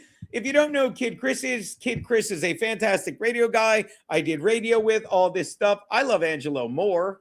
Or are you talking about my old man? My old man. So yeah, again, I don't know why it took me so long to Nelson Peabody. All right, so there you go. I don't know why it took me so long to get to you in the thing, but again. All right, so we're all caught up. Literally just tuned in with that. What are the topics? We're just, Scott, we're just going over, it's hard to explain other than just going over like like how laughter is important and the two most amazing museums I've been to, and I always go off on a tangent, but we'll get back to it. But now, if you don't remember Kid Chris was the guy who, Bosch, we don't need the Red Vineyard's amazing. Just taking these down because I don't want shit slowing up. Let's see what Kid Chris had to say, shall we? Kid Chris, of course, I did a show in Philly. It was amazing. Here we go. Can't hear it. Is my headset on? Yes, my headset's on. Hold on. Try it again. An attitude, he's always getting booed. He is a homo dude. An attitude, he's always getting booed. You know how Geno has an attitude. This legendary song. Here we go. has an attitude, he's always getting booed. He is a homo dude, give the guy some latitude. He writes a blog and he's always posting, scares girls away with his faggoty toe ring. He's got an attitude, wants to kiss another dude. Geno wants the little affair, putting flowers in his hair. He likes pipe, what's not to like? He likes pipe, what's not to like? He's the gayest thing that come down the pike since that homo spike. He likes pipe. Fantastic. I will never forget how much fun that. Oh, look, there's the thing. Geno has an attitude. He's always getting food. No, he's always getting booed. Anyway, yeah, he's in Ohio now. You're fucking right. All right, so that's it. All right. I think we're back on track. That said, and we will get to Frankie. So I'm going to need a little more ice. That All-Star game, speaking of Philly, that All-Star game was such a disappointment. We'll get to it. So you see the Van Gogh Museum, and I'm explaining how I got here and how I live like this. And the guy just created art, and that's all he was about. And he was driven by his passion, and that's why passion's my favorite word. So we go to that museum, and then I'm like, well, let's go get high. We're in Amsterdam. Let's go to a coffee shop. And the girls say, do you want to go to the Anne Frank's house? And I say, that's in Germany. I did. A lot of people probably still think that. They go, no, Gene, she was hiding in Amsterdam. So I go to the Anne Frank Museum, not even knowing it existed, going because the girls want to go, and why not? It'll switch things up. Look at this. I can't believe this book is here. Look at this. Look at this cute little book. Fucking my Van Gogh book. The Essential Van Gogh. I can tell you, by the way, if you give me a Van Gogh painting, if you watch this, if you give me the link to any Van Gogh painting, I can tell you, if you give me the image of any Van Gogh painting, I can tell you within 2 years when it was painted. Honest to God, I can. I dare you. I dare you. So we go to the Anne Frank Museum, right? And we're there. And while we're there, Giger, I love you, buddy. I will see you in 10, 11 days. 16, 25th. I'll see you in 9 days. Cannot wait. 9 days, ladies and gentlemen. In 9 fucking days, ladies and gentlemen, I will be here fucking at the Sad Man Comedy Cafe. If Max Loads is in here, both the Ruizes are coming. They like Robert Ruiz was in my grade. George Ruiz was in Max's grade. And we fucking hung out, played baseball all the time. We grew up together in high school. They moved to Florida. We went to see them. They're still in Florida. They're coming to the show. If you know anyone, please, for the love of fuck, I'm going to put the link in the chat. It's fantastic. I cannot stress enough. Let people know. It is Saturday, the 25th. It's fantastic. It's going to be such a great show. It was fine. Shout out Nelson Peabody. Shout out Nelson Peabody, who says, it was fine until you entered our house and kept yelling, they're upstairs, they're upstairs. One of my best Anne Frank jokes is like, I'm like, if you don't have time to read the Diary of Anne Frank, just pick up the Cliff Notes. It's a sheet of paper that says, shh. It's brilliant. It's brilliant. And then I said, and for God's sakes, don't get the book on tape. You can't hear anything. It's all whispering, and every couple minutes you hear someone taking a shit in a bucket. It's good stuff. It's a good show. I'm not doing Stonies in August this week. I don't know if you know, the last time I went, I got paid $3,000 for a personal appearance that fucking is driving people nuts, and I love it. But I'll tell you, I may be making an appearance if I can dabble. This is the dabble dip. I may be making an appearance in a Zoom court to point out that Kayla Arcade is a cunt slob whore that never cared about her kids. I cannot wait for that. Pose naked. to just and like if you love your kids after you fucked another woman's husband, so your kid's dad could fuck his wife, and you pose naked for him knowingly, willingly. You know what you want to do? Drag those 5 kids and that story. Drag that story through the court again to get back at somebody. Don't worry about your kids because you're a cunt. Because you're a cunt like Kayla Ricada. And look, this is words. I'm wide open to any other description you have of a mother of 5 who chooses to drag her posing naked for a man she was fucking so her husband, her 5 children, her 5 children's father could fuck that man's wife. Rather than try and put it in your past and move on, you want to drag that through the courts again. Why? Because obviously that'll make your kids feel better. No, you're a cunt. I'm all open for other ways to describe this woman so I can call her out more without calling Kayla Ricada a cunt who never cared about her 5 children once she made money. What a sin. What a sin. So no, I'm not doing Stonies in August. Although I'll reach out to him. I'd love to do a spot. So there you go. McCurdy's Comedy. I've got to book a gig here. Who's at McCurdy's Comedy? Flip Schultz. They're booking Flip Schultz at McCurdy's Comedy and JJ Curry. Looks like it's pretty dark there. Shows. Let's see if anyone's there. Tom Arnold, no.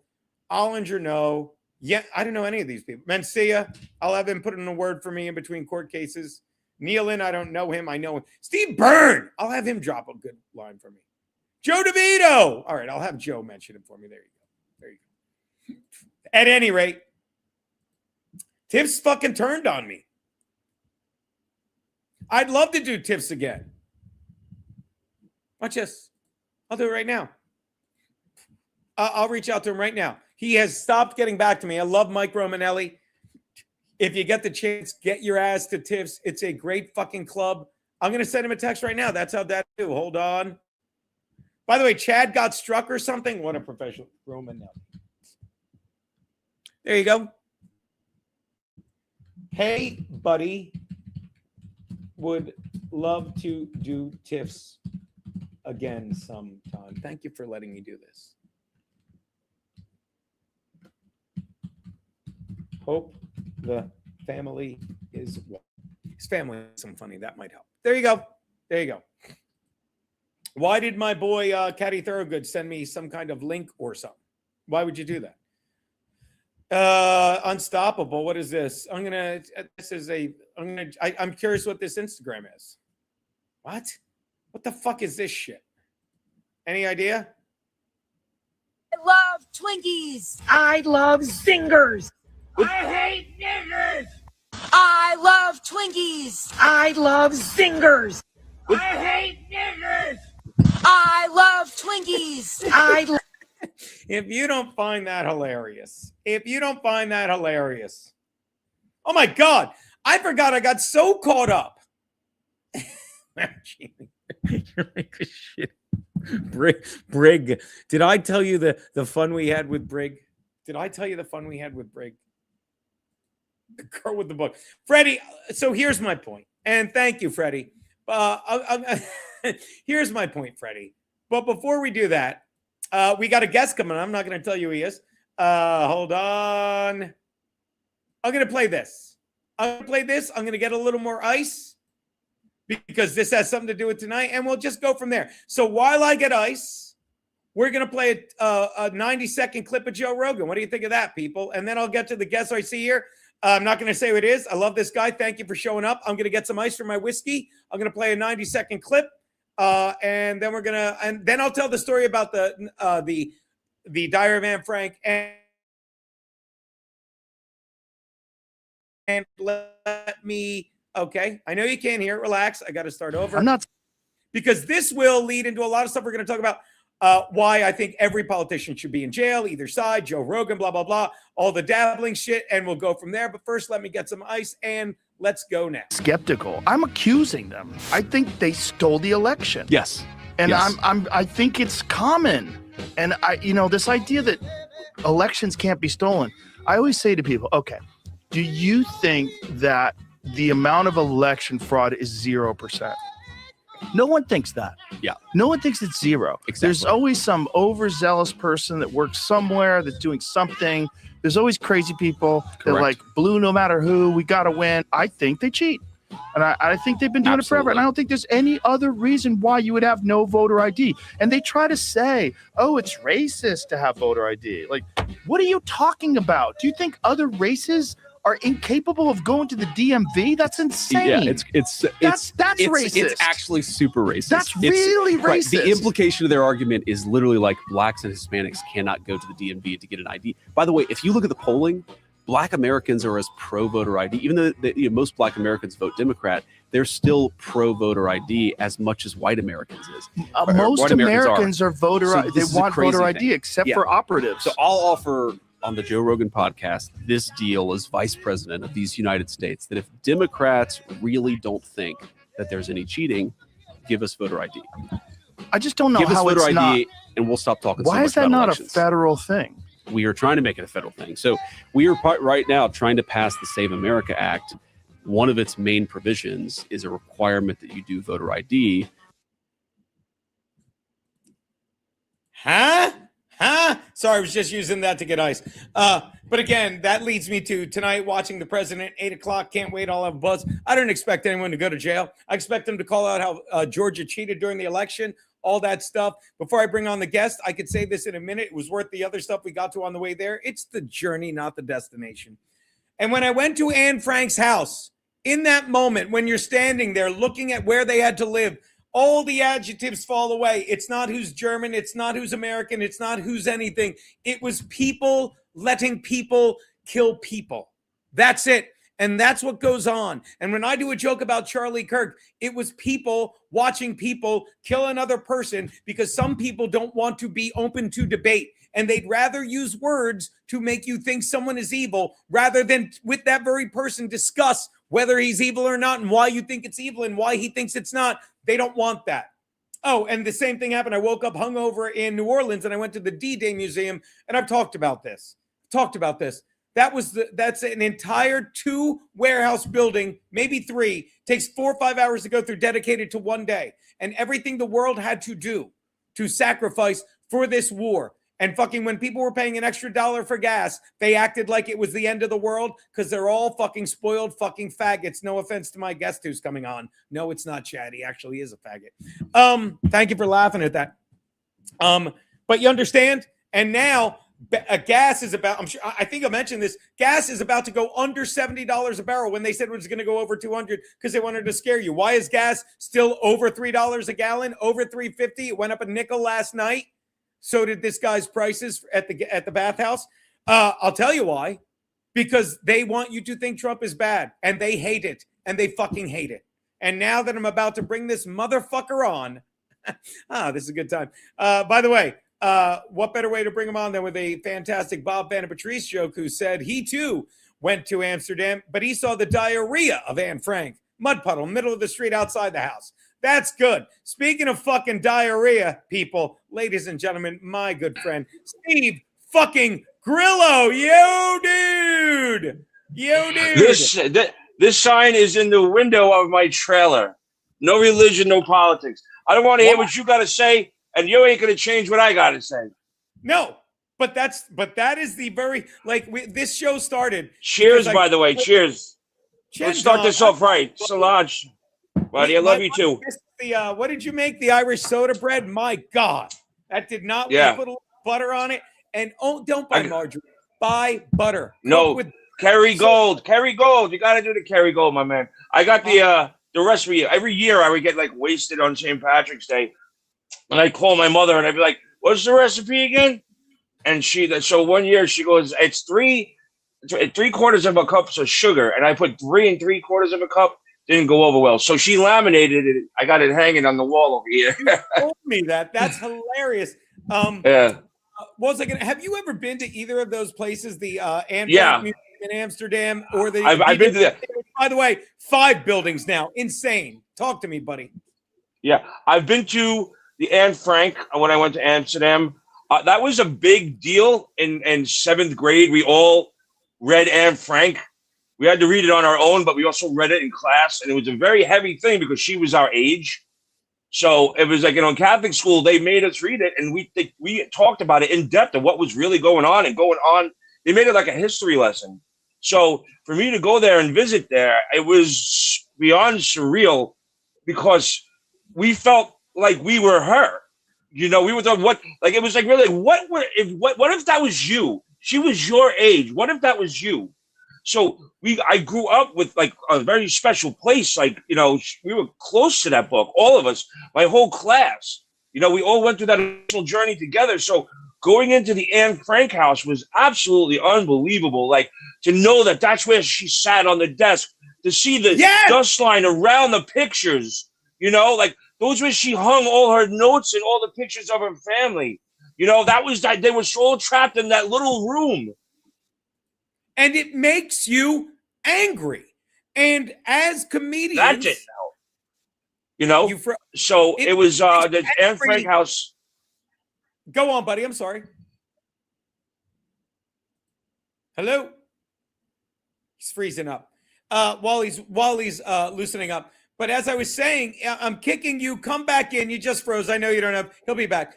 I was saying, yeah, it makes you fucking angry. He'll be right back. It makes you angry that humans let something like that go on. And I'm sorry, but as a comedian, and I'm sorry that I consider myself a comedian. I hope people don't like that. But as a comedian, you try and wrap your brain around it. And I've said this before. The only way you can wrap your brain around this shit is by laughing in its face. Otherwise, you'll fucking go insane. And that's why I make jokes about it. And the same thing, the Charlie Kirk thing, like, it's tragic. It's disgusting. You see it in real time. Let's bring back my boy Steve. And try to address it. And like this all started because not started, but I started the show. I was doing a show yesterday, a silly show, and somebody said the guy was wearing a Charlie Kirk shirt, and me, without missing a beat, I go, did it have a giant hole in the neck? And people are like, oh, it's too soon. And you know what? I love that they said that. I didn't back down. But in that moment, I realized from now on, when I do a Holocaust joke, people say too soon, I'm going to go like this. No, it's too late. It's too late to do anything about it. It's too late. And you people don't want to man being do the complete opposite of what happened. Walk things out. There's no way I'll ever back down from that. How are you, buddy? Go. I'm doing good. This is Upgrade. I just started he's a little weirdo. I got little weirdo 72 on Instagram. He's got his own page. He's like the coolest cat ever. How old? I don't know. He's a rescue. Oh. He's a weirdo. Well, that's exactly. Trust me, that's exactly why we had him on. Thank you, EK. EK said, please ask him about his thoughts on the Stern News. Let me tell you how bad I am at my job. I reached out to him because my wife had shit to do today. I'm like, baby, go do your shit. And I was talking to Grillo. I'm like, I'll finally have Grillo on. And he's like, I might be late. I'm doing something on the Stern stuff. I'm like, yeah, that's why I was reaching out to you. Oh yeah, but guess what? They're not. I pre-taped it, so you're good. I'll give you what I just gave them. Right. How's that? It was like a warm up. It was a warm up for Geno. No, Start over. He did it again. Start over. I was doing it big. You weren't on screen. Start over. I'm sorry. Okay. This punk bitch did it again. Howard fucking, how do you fire people like that are so dedicated to you? Like, he did it to the Howard TV crew, where it was like, oh, by the way, we're not renewing. See ya. Don't tell me you don't have the money. So what? They got nothing to do. They'll take a bullet for you. Just like make them create shit. Give them a job. They have houses. They have loans. They have cars. They have children. And you have enough money to take care of them. Why not take care of them? Why you got to let them? And they said they laid them off. Laid off means that you might come back. Laid off means what? I don't know. Can you get unemployment if you're laid off? I don't. How does that work? You got to get fired to get unemployment. It's been a while. So I don't. He did it to the Howard TV. Doug Goodstein and Mike Angie and Scott DePace. All those guys were there when they first put a camera in the studio when Howard looked awful, and they made him look good. And they did that E! show every single night, and they pumped that shit out for years, and then they took it to Howard TV, and it made it even better. And then he just told them one day, "See ya." On the air. And he just did it to another. Gay Lobster. He did the Junos. I love you, buddy. We get it. Yeah, he did it on the air, right? Yeah. No, he did it off the air. I think he mentioned it. He mentioned it. That cat shows you, buddy. I'm sorry. Like, we'll get in sync with the voice. I apologize. Go on, my man. I'm sorry. Oh, yo, so I thought you were talking to your. Yeah, I'm sorry about that. I know. I just. We're out of sync with the voice, but just like keep talking. I'll learn to shut the fuck up. I apologize. Go on, my man. Well, anyway, thanks. Now I forgot what I was talking about. No, I can't believe he just did it again. From what I understand, again, I wasn't there. I guess when you have to put allegedly around this shit because those guys signed an NDA and they can't talk about it. But it was basically like they were in a meeting and Howard's like, "Oh yeah, on the way out, like, yeah, by the way, I'm not renewing the contract. See you." And like Doug Goodstein, like had to stop him in the hallway and be like, "What are you talking about, dude? Sit down and talk to us. Tell us what's going on." And he was like, "Oh, well, all right, well, this is it. We're done. I'm not doing cameras anymore." But I mean, and there was like, but it's laughable that he has all the money in the world. And don't get me wrong, he's going to 1 day a week and cutting staff, which is so obvious. And shout out to Cumia, he said it, but he stated common sense. Like, I have SiriusXM now. Again, because I kept saying, I'm done. They're like, we'll give you anything for this price. And last time I did this, like 5 years ago, they're like, well, we'll give you this deal. And they gave me a deal, but it wasn't all the channels. I got all the channels, including Howard now for like, I think it's $4.99 a month because it's dying. And the thing is, why wouldn't he do this? They gave him less money. He's like, I'll do 1 day a week. And you know what I'll do the rest of the days? Let me say it for you, Howard. You'll put on old shows when they were good, not when they were great, because you sanitize the Artie shows. You sanitize so much shit. But this is the logical move. It's like, look, and good for you, Howard. Good for you for taking the new pay scale and giving us what we want, not you now. Am I wrong? Yeah. How about you just do 24 hours of JD? Just have the JD channel because that guy is so fucking fascinating. Like, what kind of crap are you putting out, dude? Like, how did you get as far as you did and then go further back than where you started? Like, what the fuck happened? You were on fire for so many years. You had it going on, and you blew it. This is like, this is what we were talking about. It was like, what a shitty way to go out from such an illustrious career. This guy was. He's like, become the very man he was fun of. He's become fucking Imus, has he not? By the way, real fast before we forget, I got to put this up. Thank you, Nelson Peabody. Please ask him if Fred is not as liberal as Howard and Robin. Is Fred not liberal and they just fucking like they bullied? Thank you. Thanks for the two. You'll like what the first moment I turned on Howard was when he was lobbing softballs at fucking whatchamacallit, Cuomo and Hillary Clinton, and when it was obvious that Ronnie and Kamala and Joe Biden call him in and Ronnie wouldn't say it, and he'd belittle him because fucking Ronnie's like, I'm not doing it. Which brings me to this great question by our boy Nelson Peabody. Is Fred not as liberal as Howard and Robin, and he just is smart enough not to open his fucking mouth? Please tell us. That I was just about to say exactly what you just said. Fred is possibly one of the smartest people I've ever met in my entire life. Not just when I say that, like, not because I love his music and he's such a great musician and he plays guitar like fucking Stevie Ray Vaughan, but like if you look back in those old pictures of all those carts and all those sound effects that he had, he knew exactly where they were without looking. That's why if you ever listen to the way he played those sound effects, he was like Picasso painting a picture. And that was with the old tapes, right? Yeah. So Fred Norris is one of the smartest human beings I've ever met in my entire life. And I think the answer would be Beach. He is smart enough to keep his mouth shut because you know what? Not only if he did open his mouth, Howard would have it fit. I think he would fucking put Howard in his place in 2 seconds flat because he's that much smarter than Howard Stern. Trust me. But I agree.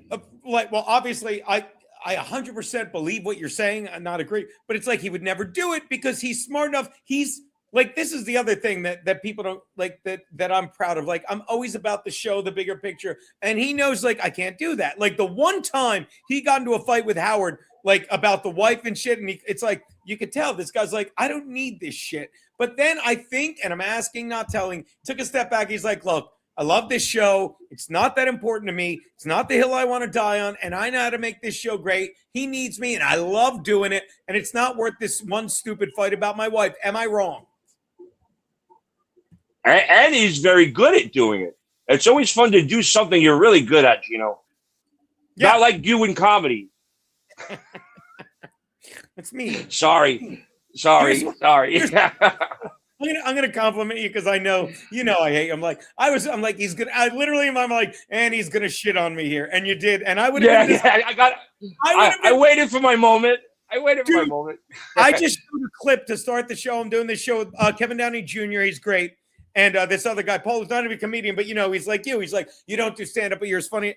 And they talk about this guy goes comedian, and Kevin Downey looks at me. He goes, that's when people get on stage and make people laugh. And he looks at me. I'm like, I don't know what you're talking about. He's like, no. And I'm like, just explain. But I love that, we do that bit. By the way, real fast, our first super chat, not that I care, we're on Rumble Rant. Echo Pineapple, I have to stream with this guy. Like, I'm so over fighting with the dad. I love this guy now. And he asks, how does Old Stern hold up as well as old O&A? And I'll go first because I can't.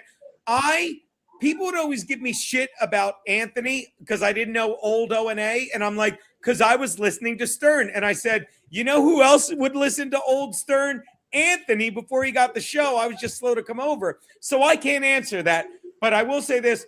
I love Anthony. He fucking evolves with the times. You could bust, like people give him shit, right? People like, he's on AM radio. No, he's on AM radio. Do you understand? Like AM radio, and you can make fun of me. I listen to more AM radio than I do satellite radio now that I have Spotify. Are you nuts? He's evolved. He's great. Howard has become the Imus we made fun of. But I'm not, and thank you, Echo. We got to stream soon. I love y'all. DM you. But I'm going to ask you, because answer my buddy, does old Stern hold up as well as old O&A? Your thoughts? I think it does because I love old Stern, but go on. I would say that is probably the conception or the birth of when he started to become the person that he is now. I would say because he became the hypocrite when he was silenced for so long. Okay. He would have people saying that Mel Karmazin didn't want mentioning his name, this, that, the other thing. Like the government tried to silence him. Like he was the poster boy for free speech for how long, right? And now O&A roll up, and they're like, "Yo, what's up?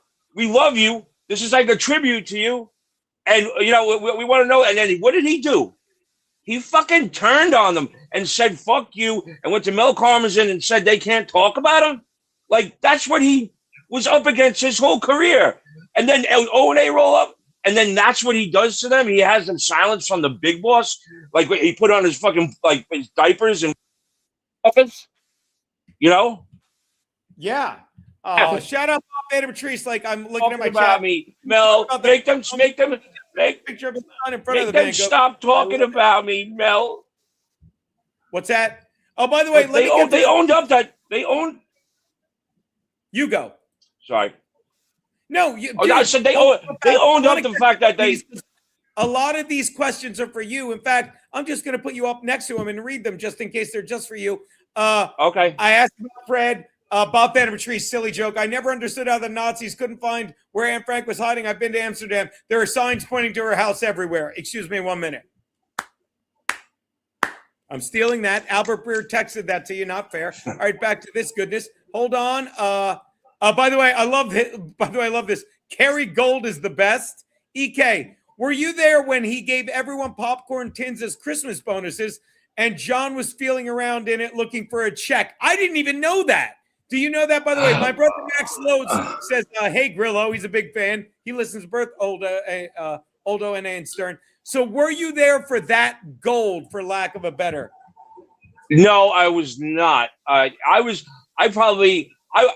there for the era where, everybody would slip me an envelope with some cash in it, and like don't tell anybody that I'm giving this to you, like Fred, Ronnie, Robin, Howard, and I probably like catch in about $1,500 during Christmas. But then as Howard's staff started to grow, Fred always threw me something, and Ronnie always threw me something, and so did Robin. But it stopped with Howard because I can't imagine when you get that rich, there must be someone like checking you, or like you got to go to somebody and say, don't give this to your staff because then they'll think they want more and this and that. So he stopped giving out like the personal Christmas gifts and started. There must be a company where you own it. Like the first basket that we all got was actually kind of cool. It had a Leatherman in it. Like it was all really cool shit. Oh, you want to see a cool shirt? Of course. You sent me that picture today. Stuttering John. I'll tour my way out of it. It's so good. By the way, one more. I'll sue my way out of it. I'll sue my way out of it. PK Legend, thanks for another 2. Marcy Turk put him under the spell, and that's when he turned. I don't think anyone disagrees with that. Your thoughts? I think that was when he took the hard right. He was already on his way, especially after America's Got Talent, now he's going to Jennifer Aniston's house for pool parties. He's at Diddy's white party, lubing up with baby oil. And, he's all of a sudden now he's not the nerd in the corner. He's like Cinderella, he's the belle of the ball. And now he had to start leaning towards their leftist views because now they're hanging out and now he doesn't want to ruin the circle that he just took all that time to get in, He fucking bent over backwards for Hollywood, man. By the way, real fast, Nelson Peabody, one of my favorite Fred bits is when he kept playing 0 point. I know, we all know 0 point. I'm going to come break your fingers. And I will say this, he literally put the link in the chat. If you watch on YouTube, if you watch on Rumble, as we do, you can click right on that. It's a 5-minute clip. It's brilliant. It gets hilarious. The second half of the clip, Artie said was great in this too. Yeah, and he scrubbed. By the way, speaking of Artie, I'm in LA this week, right? I'm in LA. This week, on July 11th, I did a smashing rap for Jubilee Network, which I didn't even get to all touch upon it, but this came up in my Google memories. Fucking legendary. It was July 11th. Speaking of Stuttering John, fucking July 11th, I was fucking at the Nokia with Artie, John, Geno, and Dean Del Rey, and someone said it perfectly. Obviously, this was John who was in charge of the thing. He stunk it up. But look, Geno with an I, doesn't even have my last name. Artie Lang spelled wrong. And John ate a dick there. Oh, look at some of the. There's Artie on stage. There's Artie on stage. Oh, wow. There's me with that's the guy from Blossom, the one who wasn't Joey Lawrence. And where's you? Allie Breen. Such a great fucking. I know Allie Breen. Wow, that's cool, man. Look at that. Oh, that's you when you shave. Oh, how cute. Look at how black my hair was. Look at that. Look at my hair. Oh, I didn't know that was you. You look like Maniscalco. Sebastian Maniscalco. Fucking gold. Sebastian Biscotti. All right, that's the clip. Geno Maniscalco. Yeah. That's cool. So I went to get out of the bed. Oh, you go what? So I've been going through. I went through a lot of shit. And I found I don't know what to do. I want to get rid of all this, sell it. Not that I need it, but look at this jacket, bro. This is one of the birthday bash jackets. Do it now. Look at this jacket, leather collar. It's from a Howard birthday bash. It's Guess, bro. I never wore it. I got a bag full of this shit. Sell that on eBay. You'll make a killing. Start a bidding. Dude, I just found it. Last summer. I moved from Manhattan I brought all my shit up to my place upstate. I was about to move back to Manhattan when I got the offer to go out to Vegas. So I took the offer. So all my shit from 35 years of living in Manhattan is up here. So now I'm sorting all this crap out that I've had my whole life. And I'm finding all this cool shit. This was from the Private Parts movie. This is all the cast and crew. I'm on here somewhere. I got Howard Stern for Governor buttons. And I've got a bunch of these postcards that are all pictures from the Howard Stern movie. Dude, I got so much shit and I just want to get rid of it. It's weighing me down. I don't know why you just go on eBay and sell it all. Why don't you do I think I might do an auction show. I think I'll do something like that. Why can't you just do it? Do you have a good following yet? And me and the wife still have to come Yeah. out to Vegas. When are you going to be out there? Oh We'd yeah, like to do that yeah. pool. No, I'll make sure I'm there when you're there. How's that sound? Well, we're still waiting on dates for my girl who gets me booked at the. Tell your lovely wife I said hello, please. Oh, Grillo says hello, baby. She said, Hi, go cutie pants. I just said he's talking about the Irish soda bread. He was supposed to be on today, and my wife said, "Don't fucking show up without soda bread." So he stayed in upstate New York. Oh my God. I love him. Don't be an asshole. Love you too, sweetheart. Okay, hold on. I'm just gonna put you on because my wife looks. I think she's beautiful. Go, baby. Look, it's just him. You can walk. Stop hitting me! Ow! Ow! Ah. What are you doing? Put your penis back in. I know. Stop it. So, Matt Fagati gifted 1 membership. Thank you so much, Matt. That's my wife.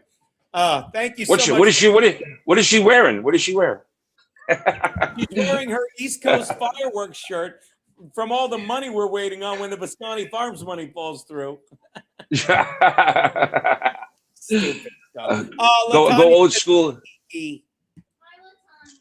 Stop telling these people to fuck. She says hi, Latanya. Latanya said she'd bid 50 cents on the jacket, but she's a Raiders fan, so she's going to lose all her money on a side bet. I have a Raiders jacket.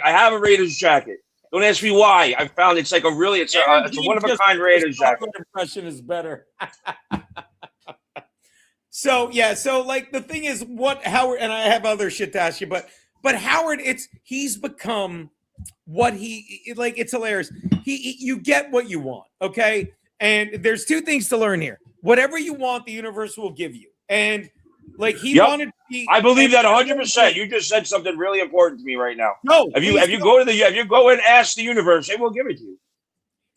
And what did he want? He wanted to be sitting at the cool kids table. He is. But the other thing is, the universe doesn't hear the word not. It doesn't. And he did not want to be Imus. He did not want to go out as Imus. Okay. So you 100% agree he got what he wanted. But did he also fucking say, I do not want to go out as Imus? And the universe said, okay, you will go out as Imus. He's worse than him right now. Or am I wrong? You ever deal with a narcissist, bro? Okay, I was my ex-wife is a proud narcissist. I learned the hard way through narcissists, and they're very they are the best, and they believe they are the best, and that's that.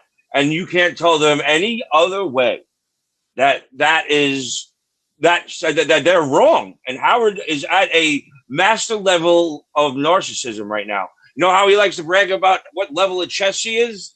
That chess is his narcissism. Okay? And he's at a level of narcissism where this motherfucker don't do anything wrong. Every decision he makes is fucking from God's mouth. You know? And he's at a master level narcissist stage, and it's gonna ruin his legacy. Well, it's ruined his fucking legacy. I agree. I think his legacy is you can ruin the legacy, but my point is they can never take from him what he did. You know what I mean? It's like Bruce Springsteen. His early music, and I always say, and we'll debate this till the end of the time, I think his last great album was Tunnel of Love. It was like 87, I think, 86. And it was an album about him. I'm on the air. It was an album about him cheating on his wife.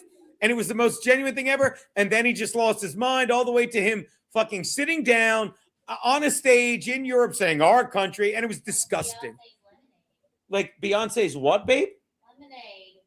I know nothing about Beyonce's Lemonade. It's about Jay-Z cheating on her. If I knew what Beyonce's Lemonade meant, I'd be in that fucking trailer right now blowing Grillo. You understand that, right?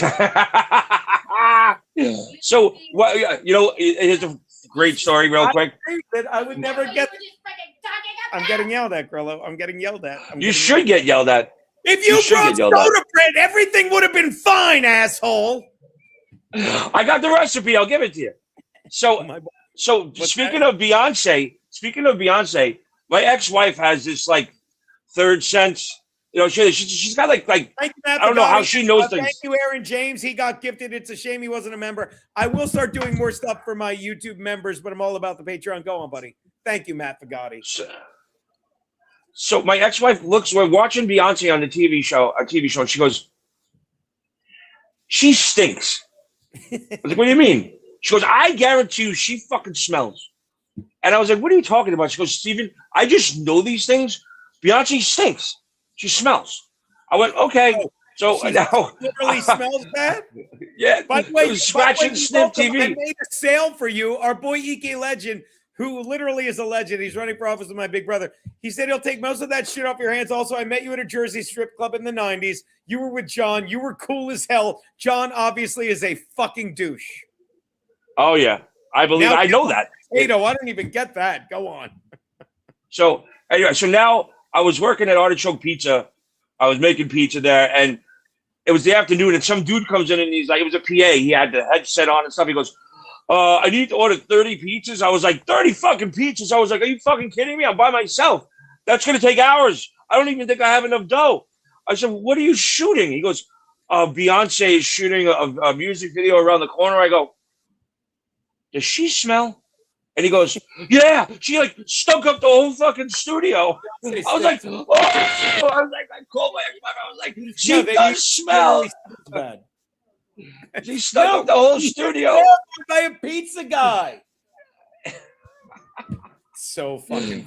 I was like, hold on, I gotta call my wife right now. she does stink, honey. That's too fucking funny. Hey, by the way, True. Are you a baseball guy? I grew up a diehard Mets fan, and one of my best friends in the world has season tickets to the Mets. He has season tickets are right in front of Seinfeld, so I do go to ball games. I would love to take you to a ball game one day. He always has an extra ticket. We got the waiter service, and we got the Clover Club right there. It's like it's ruined my baseball experiences because I'm like, oh, we got to go walk with the other people, you know, like it's like exclusive access.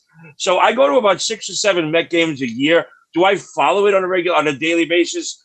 I don't. I just know the Mets suck, and if they're in the playoffs, I'm there. Well, and I get that completely. Like, I'm a Phillies fan, you know, and I used to do a sports sheet, a side joke. I did.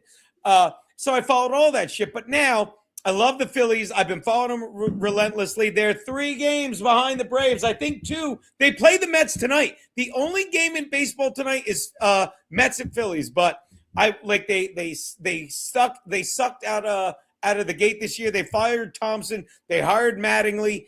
And I've been following them closely. And then I watched when the All-Star game came around, I'm like, I didn't know any of this shit. I didn't realize how much the Dodgers were killing it. I didn't realize the Rays had the best record in the AL. And the thing is, it was such a disappointing All-Star game. And you'll get this as a Mets fan because it does. You just said it. It's all about your team. Okay, 250 years old, America. Games in Philly. I'm excited. Christopher Sanchez, starting pitcher. He gets shelled, gives up 3 runs with 2 outs in the first inning. Final score 4-0. We get shut out. Not only does Sanchez suck and get the loss, although Luzardo did okay as a pitcher. He went 3 up, 3 down. Kruk, I always call Kruk, Schwarber Kruk because they're the same guy. Schwarber, Marsh starting lineup, no hits. Harper, no hits, couple strikeouts. The Phillies looked awful. It was a terrible game. It was so disappointing.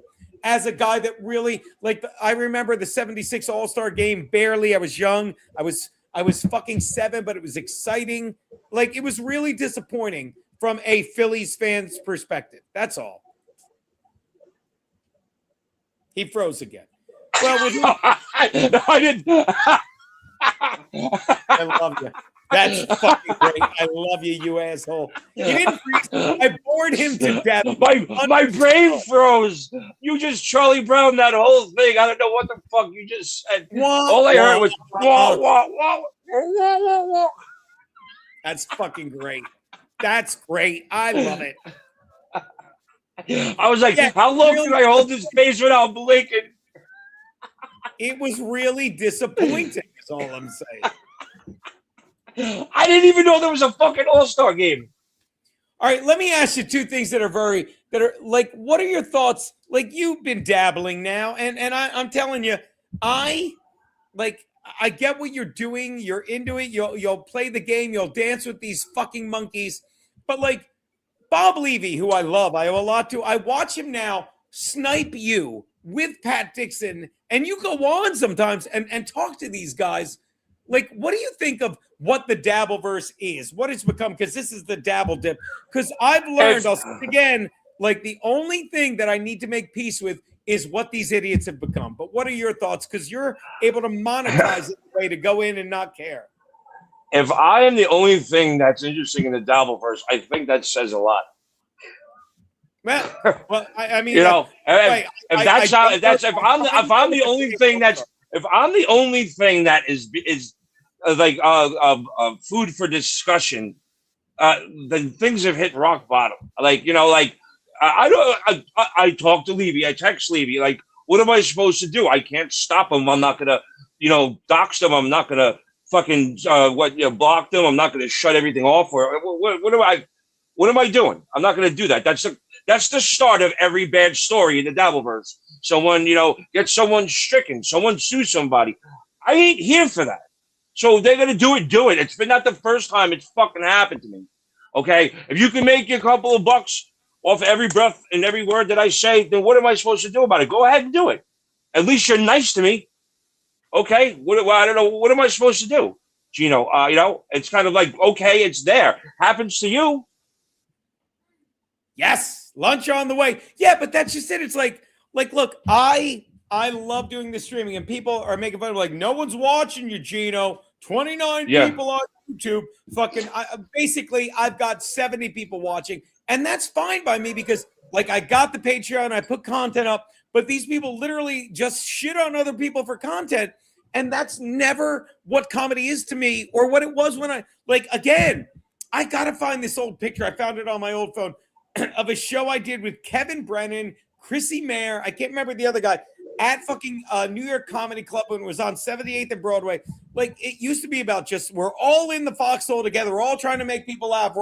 But now the Dabbleverse, like, this guy's not funny. It's literally, if I say you're not funny and you're a loser, then I'm funny and I'm a winner. People believe it, and it drives me nuts. And it's my bad. I need to let it go. But when Bob does it, it's pathetic. It's pathetic. And I'll tell you, I'll say this about Bob. Bob, he's like, I don't use filters. My wife she owes me $8. She bought, I woke up, I'm like, you're watching. She's like, she goes, I love her. She's like this. I owe you $8. I had to watch this. She put on this Amazon Prime special of whatever it is. It's Bob's stepdaughter and Gene, who I love. And Bob, who says he doesn't use filters, he has folds in his face. He's got creases deeper than the wrinkles in my balls on his face, and it's like, what are you doing? That's the first thing I kind of said to him when I hadn't seen him, and he came on the show. I think I did his show, and this is before he started picking apart everything that I do. And I went, "Yo, what's up with your face? What'd you do?" And then I heard afterwards, he goes, "I didn't do anything." And then I heard afterwards he took a trip to Turkey, and he did that route. So I don't know. I didn't know he had the money to do that.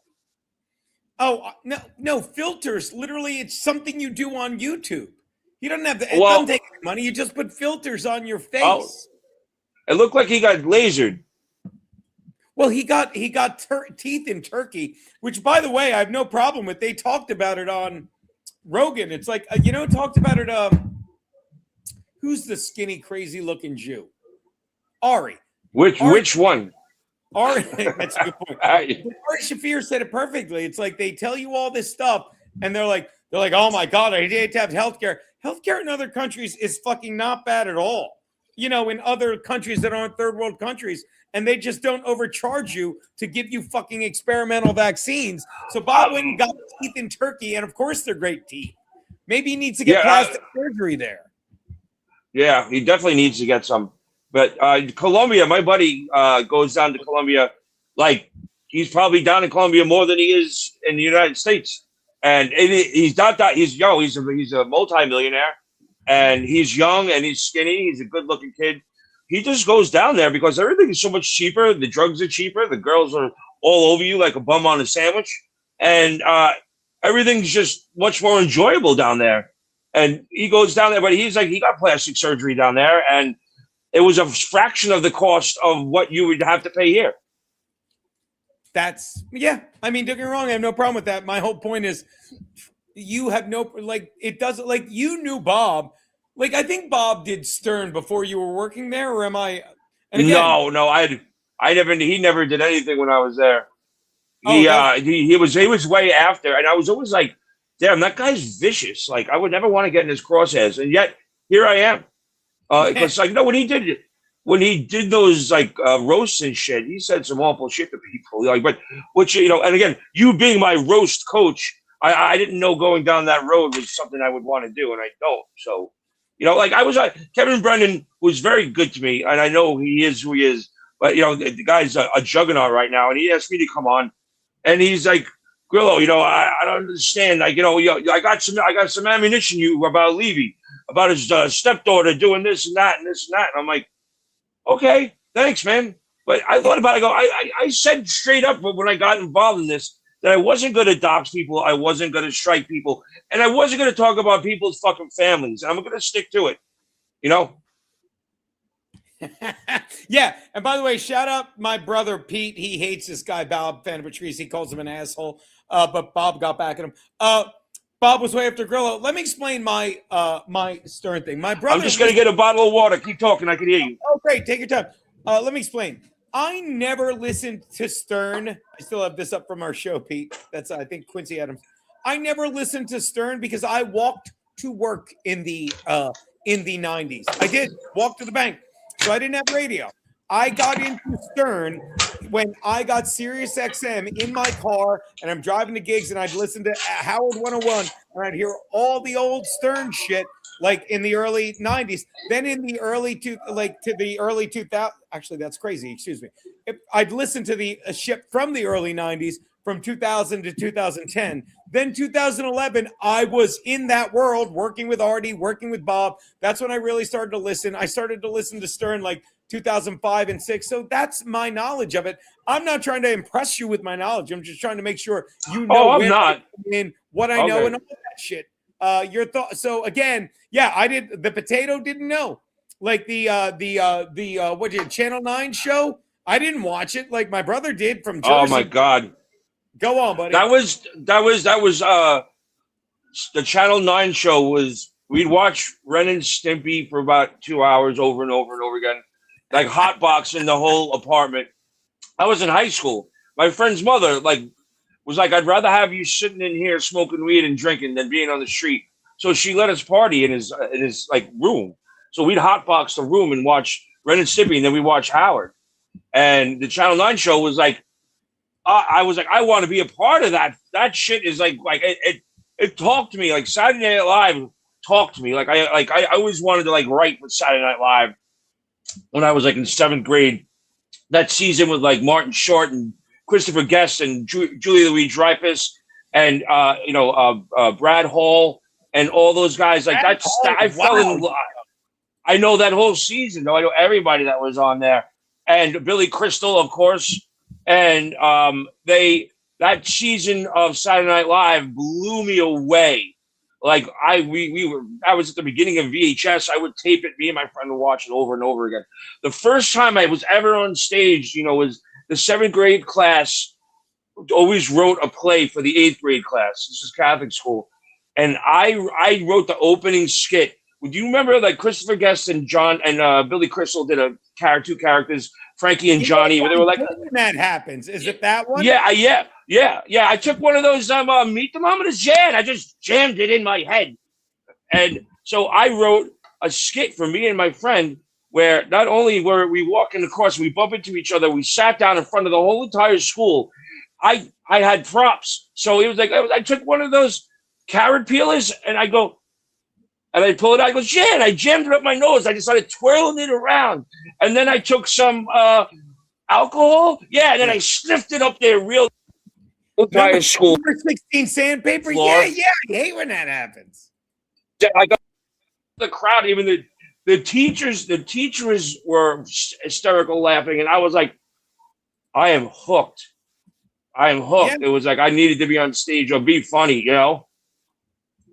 Yeah, there's nothing better than being able to do that. And that's kind of what I was talking about before you got here, and making fun of like just not even making fun, but just defending that Charlie Kirk joke I made on our show. And it's just like, look, I hate when people are like, it's too soon. And I'm gonna add that. I'm like, no. When people do it, when I do a Holocaust joke, they're like, too soon. I'm gonna be like, no, it's too late. It's too late for you to worry about shit that nothing was done about when it happened. And if I make a joke about Charlie Kirk, who do you think, what was the joke? Charlie Kirk should have died? No. Did I do the joke where people are like doing this with Charlie Kirk and celebrating? No. Did I blame the Jews? Not anymore. Do you understand? Like, that's the thing. But that's what we do as comedians. And if you're offended by it, that's fine. That's fine. I don't mind. Don't act like I don't have the right to voice my opinion. Geno, this is what we're talking about.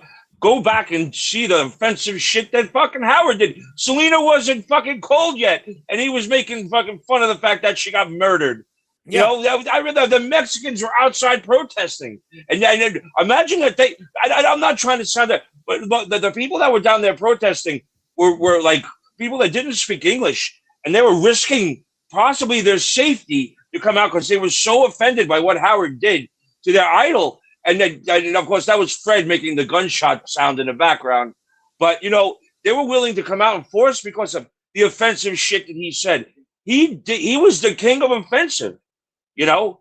He told Mancow, Mancow didn't even know his father just died. He just found out, and Howard was talking about digging up his skull and fucking it. You know, like that he said some fucked up shit, you know. I think you're defending yourself way too much. You're letting this whole new era of wokeness get to you. Fuck them all. Fuck them. Fuck them. Like, one, thank you. I don't think I am, but if you think that, I'll pay. But it's like, it's not.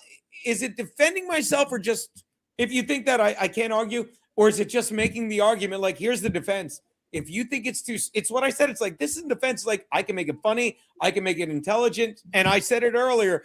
I'm like, we talk about the Constitution, and people want you to believe that rights are given from the government. No, they're given from God.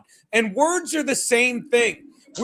I said this earlier. We evolved to this point. We have these words, and I don't know and people try to take these words from us. Sorry.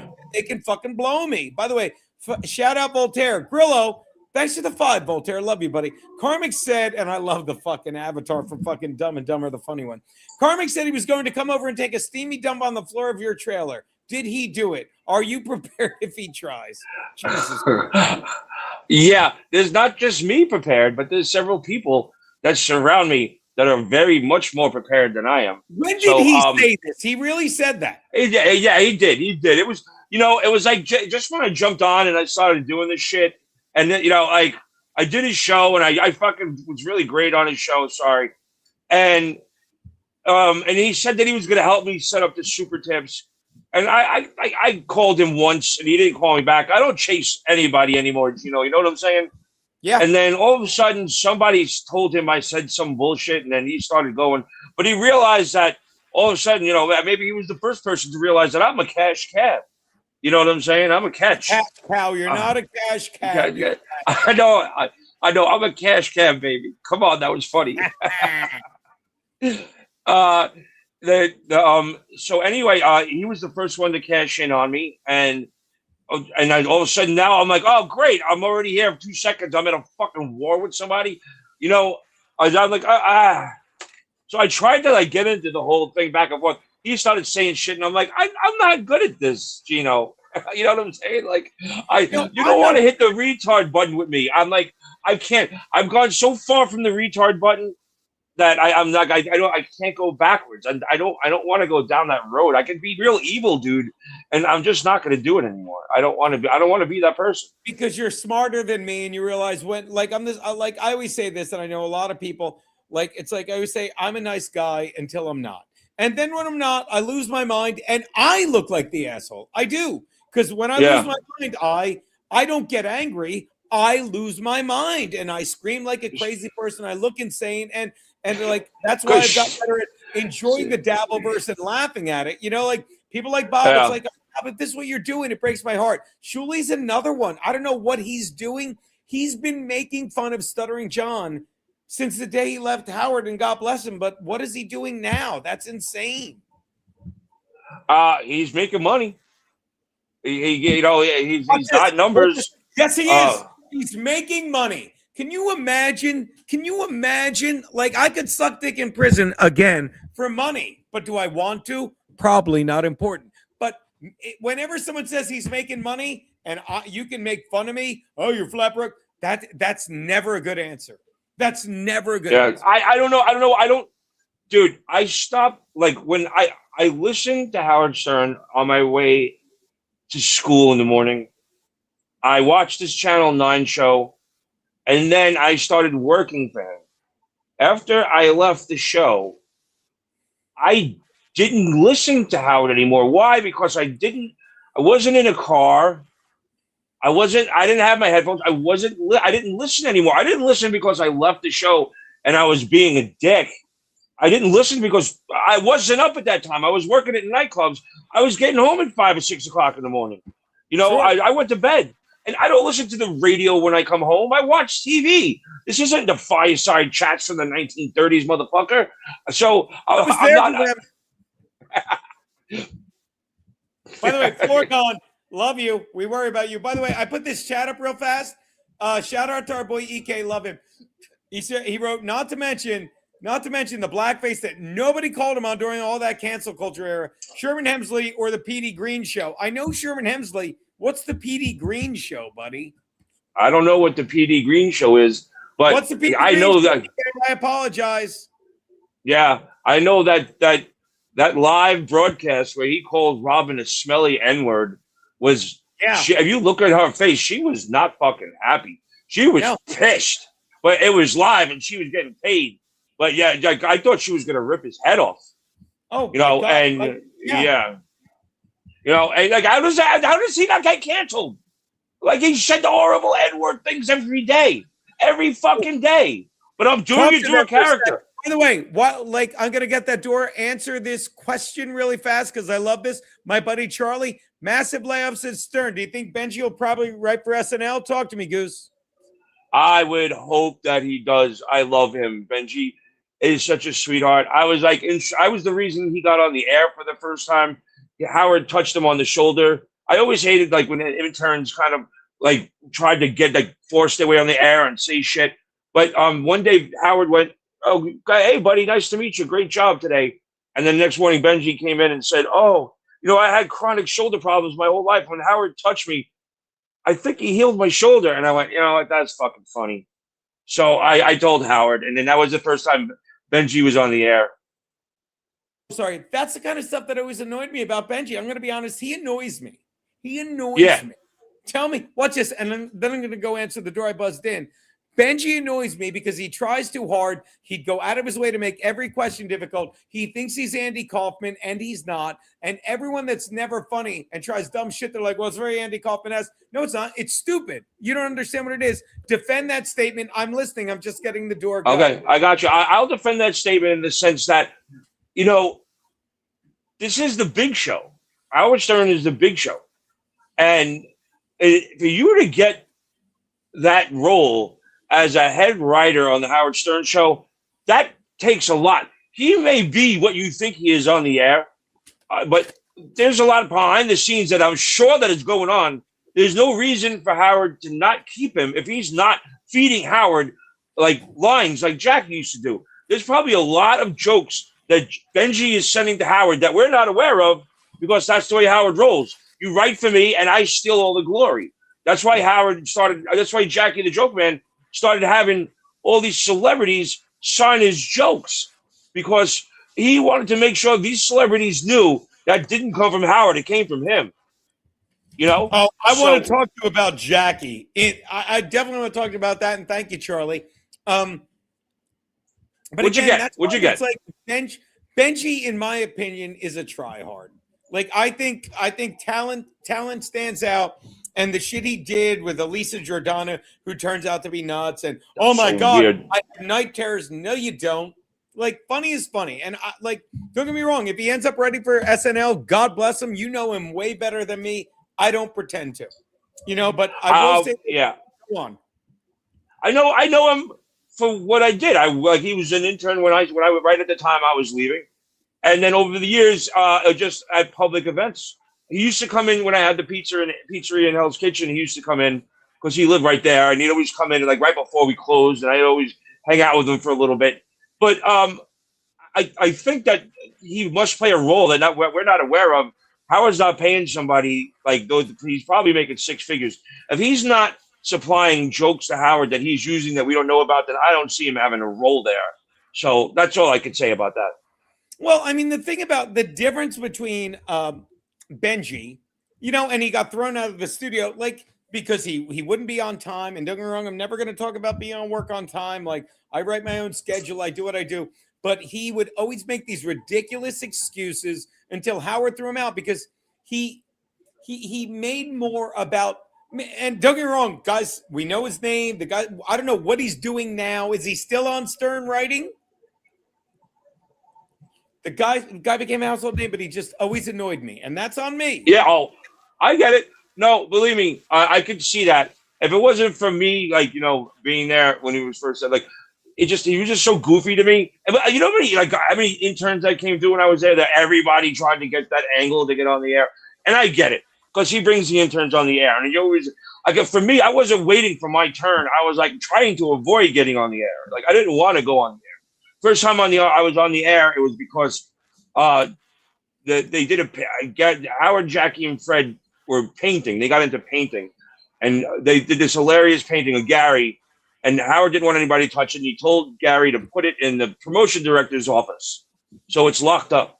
So in the first thing in the morning, he was like, Gary, bring me my painting. He's like, well, I can't. It's in Peggy Panache's office. It's locked up.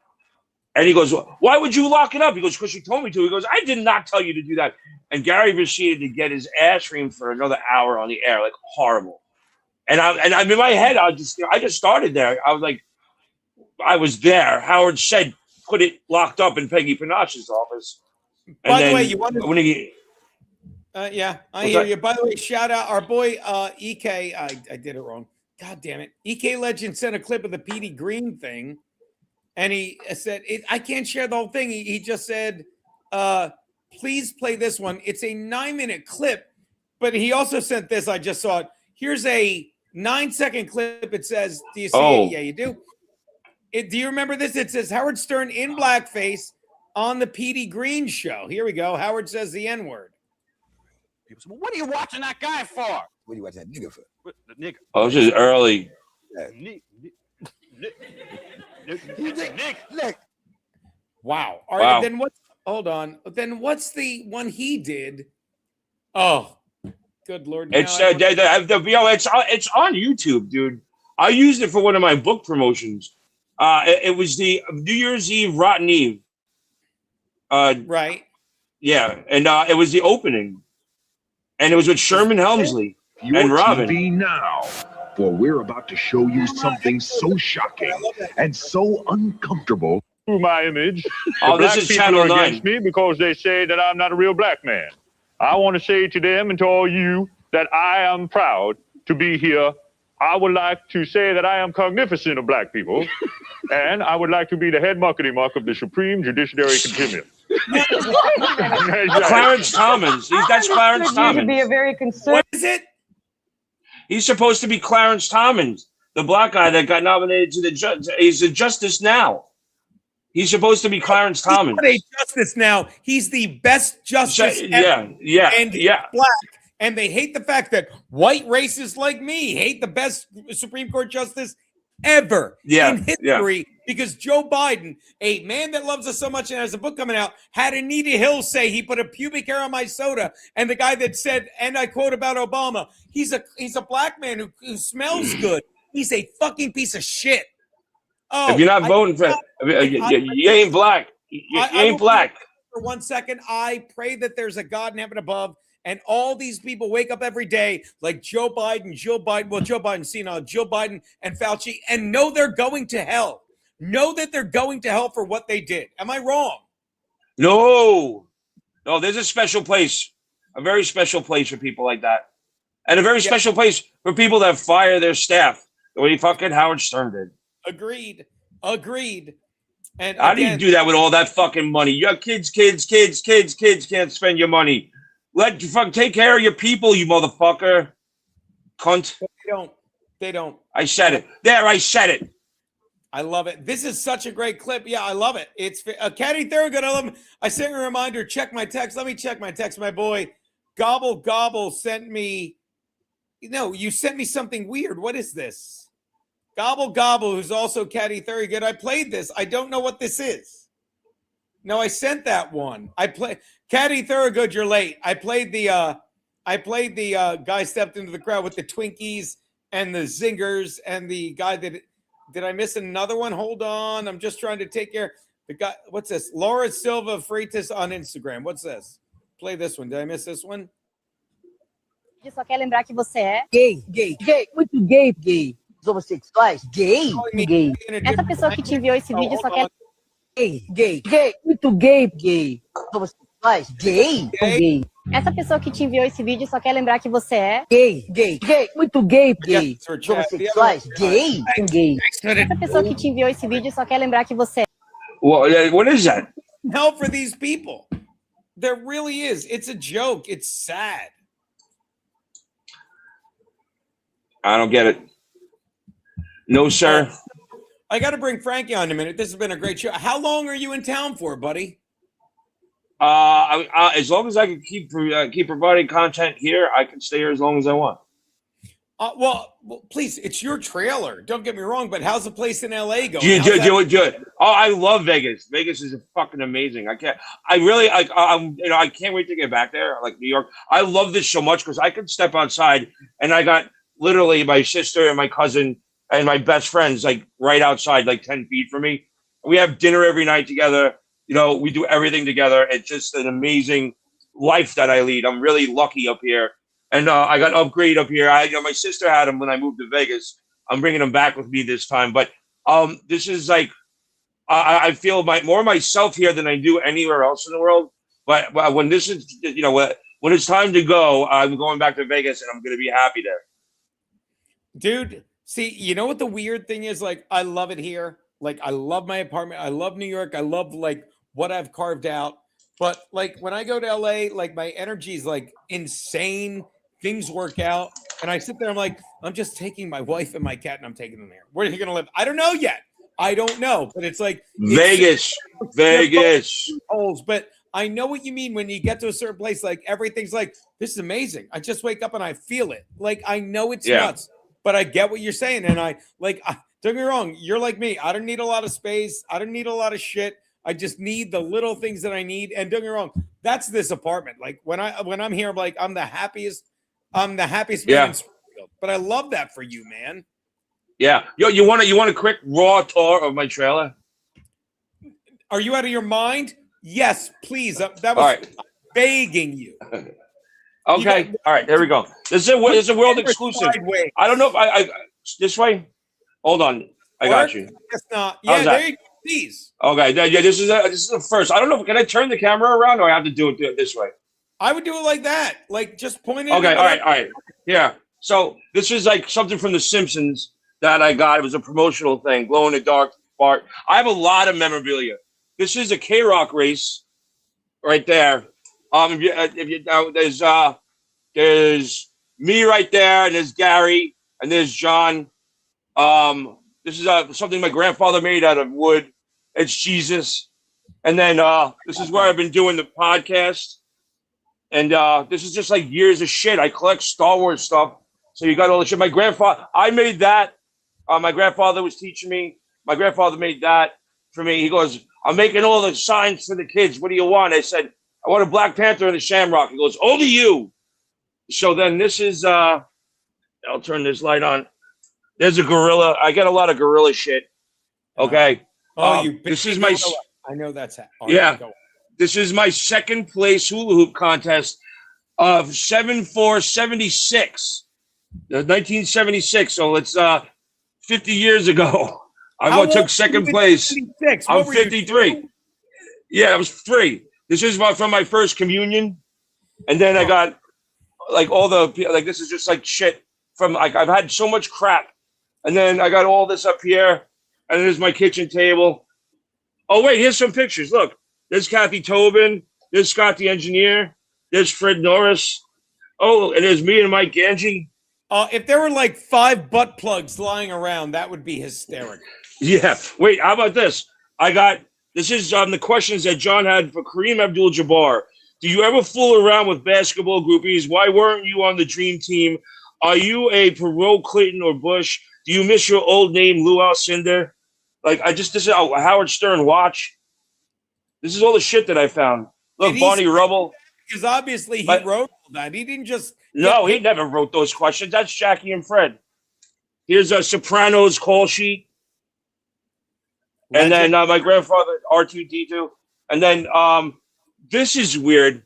So this is the actual book that Howard, this was the first copy of Miss America, the one that was dedicated to me, right? This was the first Miss America that Howard ever touched, that he signed for me and made me read the dedication. And my fucking ex-roommate broke my fish tank while I was away, and it leaked, and it's full of black mold. But it's here. Come on. I swear to God, this is the actual first copy of Miss America out of the box that he handed to me. And but my fish tank leaked on it, and I didn't fucking know, and it's full of black mold. Well, and then these are the black mold. These are all my journals that I wrote while I was working on the show. I kept a journal every year. Journals. And then this is the bathroom. My room's a mess, but I'm giving you the tour anyway. Oh, we love These are all my wrestling. These are all the tournaments that I won. I gotta find this. This was the benefit for my TV pilot. Save the trailer, shoot the pilot. Save the cheerleader, right? Yeah. And then I just got like Star Wars shit here. And then this is the room. I haven't really fully moved in yet. I'm just being a lazy motherfucker. That's amazing. And that's your space. Oh wait, hold on. This is cool. Hold on. Dynamite. I used to wear that when I was a little kid. From Jimmy Walker from Good Times? Yeah. No. Yeah. This is like I'm 53 years old. I've been here 54. And then this is outside. Can't even get out. Oh, I got my that was the first motorcycle I ever had. And then I got no awning, so I really haven't done anything outside. But yeah, I had to get a new trailer. So there you go. There's the world exclusive. So I want to start doing my show from in here. Hold on. I have a shed. By the way, fun fact, buddy. I don't know if you know this, but God damn it, Jesus Christ. Fun fact, but my buddy Bob Vader Treese, the fucking Petey Green episode we just showed, that interview was filmed in his old station in DC. The legendary DCA. Bob, I will see you. Me and the wife will see you in 9 days, maybe 8. I can't wait, my man. Go on. So these are all my my VIP passes from over the years. There's Joey Chestnuts. Where's the Dysfunctional Family Picnic 2000? Creed, Deftones, Godsmack, Limp Bizkit, Seven Dust, Stone Temple Pilots, and Black Sabbath, and another K-Rock one. I got all of them, dude. Hi, I'm Steve Grillo from the Howard Stern Show. I had to wear this at one point somewhere. I save all this shit. CBS. That was there. But yeah, I got all cool things. Ronda Rousey fight that I went to. Yeah, I got a ton of shit. I got a TV and a VCR. That's my favorite e-show right there. Grillo the Hunter. That's when they followed me and my buddy hunting in the woods up here. Yeah, it was like that's my favorite e-show. Ow. As I recall, you were hunting Jews, as I recall. Is that correct? Yes. Somalis and Jews, it was a mix because they all go different spots, so you have to learn how to hunt each race. It's really weird. All right, well, look, I got to send Frankie the link. He's losing his mind, but you've been amazing today, buddy. Anything you want to add? Yeah. Oh, let me add one more. No. Don't forget. Jesus Christ. What do you think of Jackie, the joke man? I'll go first. I love him. as a comedian, I used to say, look, Jackie sucks. He just does jokes. And then you meet this is my opinion. I want to know your thoughts. Then you meet Jackie once. I did a show with him. And you realize he's a guy that just loves telling jokes so much. People made him get on stage and tell jokes. And no one in the world that I've ever met tells a joke outside of a guy, he's passed away, Jeff Paremi, heavy set guy, Philly comedian, great. If you know, doesn't matter. But no one tells a joke like Jackie the Joke Man. And if anyone should get on stage telling jokes, that's the only guy in the world. Your thoughts? Oh my God. The man is not just one of the best joke tellers ever to come across the world. Yes. But he is just the kindest, most awesome person ever. And I'm trying to find something. I don't know. Is this it? No. Anyway, he's one of my dear close friends. I consider him family. And he is just a wonderful, giving, generous, unlike what other people like try to call him, generous human being with his soul and his time and his heart. And I love him to death. And he's beyond talented, more so than people would give him credit. I was in the studio when he was in the trenches, and he was there before Howard even got there. He would write jokes and put them to the side, because he already knew which way Howard was going, and it was such a smooth operation. He would slide it over the top, and you didn't know Howard was getting fed jokes because it was such a. But he was a real good part, a huge part of how funny Howard was. Howard wasn't that sharp. Okay, Jackie was that sharp. Oh, yeah, without a doubt. And the thing about Jackie was, and I was lucky enough, I make this story too long, but it's the only way to give credit to Jackie. I always thought, he's not funny. He's just a guy that tells jokes. And then one time, someone reached out to me and said, you want to do a show with Jackie, the Joke Man, at this bar in Jersey? And I'm like, yeah. They're like, how much do you want? And I go, $500. This was 10 years ago. I just needed to do 10 minutes up front. I'm like, $500. And they go, no problem. Fuck, I should have asked for more but that was the thing. So I show up and I get there and Jackie's there. And I've got this attitude because I think I know Jackie. And I go, what do you need from me? And he goes like this. He's like, look where we are. He's like, do whatever you want. Bring me up. Right. You know him. He goes, do whatever you want.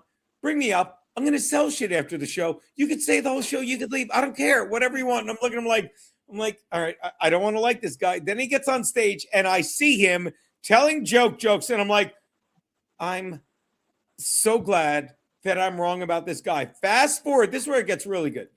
Fast forward to a year later. Okay. At this point, I've met Stuttering John 5 times and he never remembers me. Right? Oh, what a shock. Yeah. Does he not? Who cares? He's a piece of shit.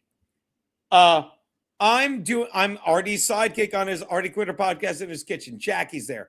I walk up to him. I'm like, you don't remember me. And he goes like this, and you'll get this, Grillo. He goes like, that shit gig I did in Gloucester a year ago. And I go like this. Okay, I will kill for this man. I'll kill for this. He goes, Geno, right? And I go, yeah. And unbelievable. That's unbelievable. That's Jackie. And that is when he said to me that day, he's talking about look, he's like, because I used to say this. I'm like, Jackie overpriced himself. That's why Howard fired him. He's like, Gene, go watch Private Parts. And I'm asking you, not telling you, because I might get it wrong, but I think I'll get it right to pay Jackie the credit he deserves. He's like, did you see Private Parts? He's like, I didn't show up till the end of the movie. Why? Because he's like, at some point, he's got to give me credit. And he didn't. And he didn't say this number, but I get it. If you're getting $1 million and you think you're worth over $1 million, $1,000,001, whatever, he gave Jackie money, but he didn't want to pay Jackie what he was worth, because if he gave Jackie a lot of money, people would know how much Jackie was responsible for Howard getting there. I'm done. Well, here's another point to that, is the fact that, he leaned on Jackie for those commercials. Every commercial that he had to dredge to, every live commercial that he did, Jackie, did you drink Heineken? Yeah, drink Heineken. Jackie, how about what age? So every time he got like lazy with the commercials, he'd throw the commercial to Jackie, and he was part of every live commercial because Howard needed a crutch to get through them because he was so tired of talking about them. And when that came up, and he'll be back from the commercials, then. And you don't touch that fucking Jew's money. I'll tell you that. You locked up. You said, and when that came up, what happened? I'm sorry. You don't touch that Jew's money. That's his money. That live spot. That's his money.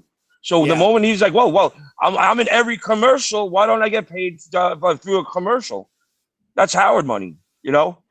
Oh, please. All right. Well, I'm going to bring Frankie McDonald in. Watching on a sudden link, he'll pop up. Oh, my boy, Frankie McDonald. Oh God, I love him. Here he comes. Hold on. Dick pic, not my dick.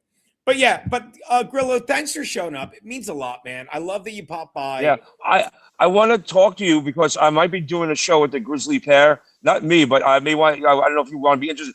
The widow of Ralphie May, Lana Turner. They're coming to premiere. Well, I want to invite you to that. Love her. Go on.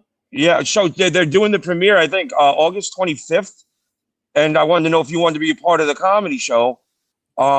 And we're gonna have a comedy show with the Grizzly Pair the night before. We're working out the details right now. And then we're gonna have the premiere. If you make soda bread, I bet I could talk my wife into showing up as well if you're interested. I will be on that like a bum on a sandwich. Yeah, dude. Anything you do in Manhattan, I want to be a part of. I love working with you. Okay, all right. So no, but we're gonna do the premiere come what may. I've been working with Lana. We're working out the details with the Grizzly Pair, who a bunch of everybody over there is so awesome. So, and if I don't know if you know Gary, the owner, I can introduce you to him. He's a great guy. Oh, that's fantastic, dude. That is. By the way, shout out. My brother's a huge fan. It's his birthday tomorrow. Can you say happy birthday, Max Loads? Max Loads, you shoot Max Loads. Happy birthday! And it's my parents' wedding anniversary, 54 years. So congratulations, Max Loads. All over the face. I will never forget your birthday ever. By the way, don't leave. Frankie wants to sing a song to you. Frankie, where are you? Frankie, why can't? Oh, he locked up. Hold on. Frankie, come on, Frankie McDonald. Again, Frankie will be right back.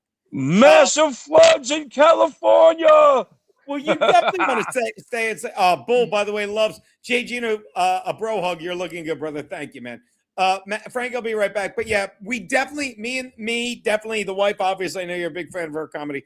We'd love to be a part of that. Let us know, dude. Cool. Let us fucking know. Yeah, 100%. That's why I've been calling you. You know, that's why I'm trying to see if you want to get involved. Oh yeah, well, dude, in my defense, and I never got to this. I just went out to LA. I did that Jubilee Network thing, and I was there. Yeah, it was like it was great because. By the way, once again, this is one of the ways you've made because again, fucking Steve Grillo called him Max Loads. But I mean, I went out. You ever do a gig? It's last minute. You're like, I don't know if I should do this. I'm gonna lose a little money, and then you get done. You're like, you're goddamn right. It was great. It was great. By the way, that's cool. McDonald, Frankie, what? Can you see Frankie? I can't see him. I can't see him. Frankie keeps locking up. But we'll kick. Oh wait, there, Frankie, you have no reception. Frankie, he's in Bumblefuck nowhere. Yeah, but he's always in Bumblefuck nowhere. Oh, come on, Frankie. You're my favorite. One more time, Frankie. Try to. He'll be right back. Kids persist. Okay. But yeah. Yeah. What do we got here? Boom, boom. We got good stuff from Frankie. That's good. All right. So yeah. Wait, we're gonna try it one more time. Frankie. It's raining. Look at the rain in Sydney. Frankie. Yeah. Look at the rain in Sydney. I gotta be honest. I drank the last of our James. There's a lot of rain hitting New York City on Saturday. A week from today, it's Revolution Day in Egypt. That's Egypt's national holiday. They overthrew the king of Egypt in 1952. Next Thursday is Revolution Day in Egypt. Frankie, do you know my buddy, Steve Grillo? Hi, Steve. I'm doing great. I'm Frank Down. I've been a fan of yours for a very long time, Frankie. Yeah. You're in LA earlier in the week. It was so hot there. Aren't they having floods in LA? They're getting major floods in LA. Now, I'm told there's some videos you sent us, Frankie. Is that correct? Yes. You have to wait and see. All right. Is this one of them? Hold on. Let's see if this is one of them. I'm going to try and share this. Grillo, hold on. Frankie, hold on. You're going to Oh, my God. It's hailing, Sydney. It's hailing out. Is that rain, Frankie? Look at the hailstones falling down. What's it, Frank? Is Watch that right your now? head. It's hailstones falling, Sydney. What is this video then, Frankie? Wait, hold on. Frankie, what is that we're looking at right now? Show me again. It's hailing in Sydney. Let's see it. I can hear it. Show the hail. It was hailstones. All right. Well, all right. Let me see what we have here, Frankie. Yeah. This Nelson Peabody said you sent a video. I'm going to show it now. Hold on. Thank you, Grillo, for your patience. Yeah. Is this you, Frankie? It's me. Hold on. I'll do it with sound. It's edited. Legs at all while visiting. I did not break Conor McGregor's legs at all while visiting Lindsey Graham because I'm a candidate. Oh shit! Not true. Did you kill Lindsey Graham? Oh no! Why?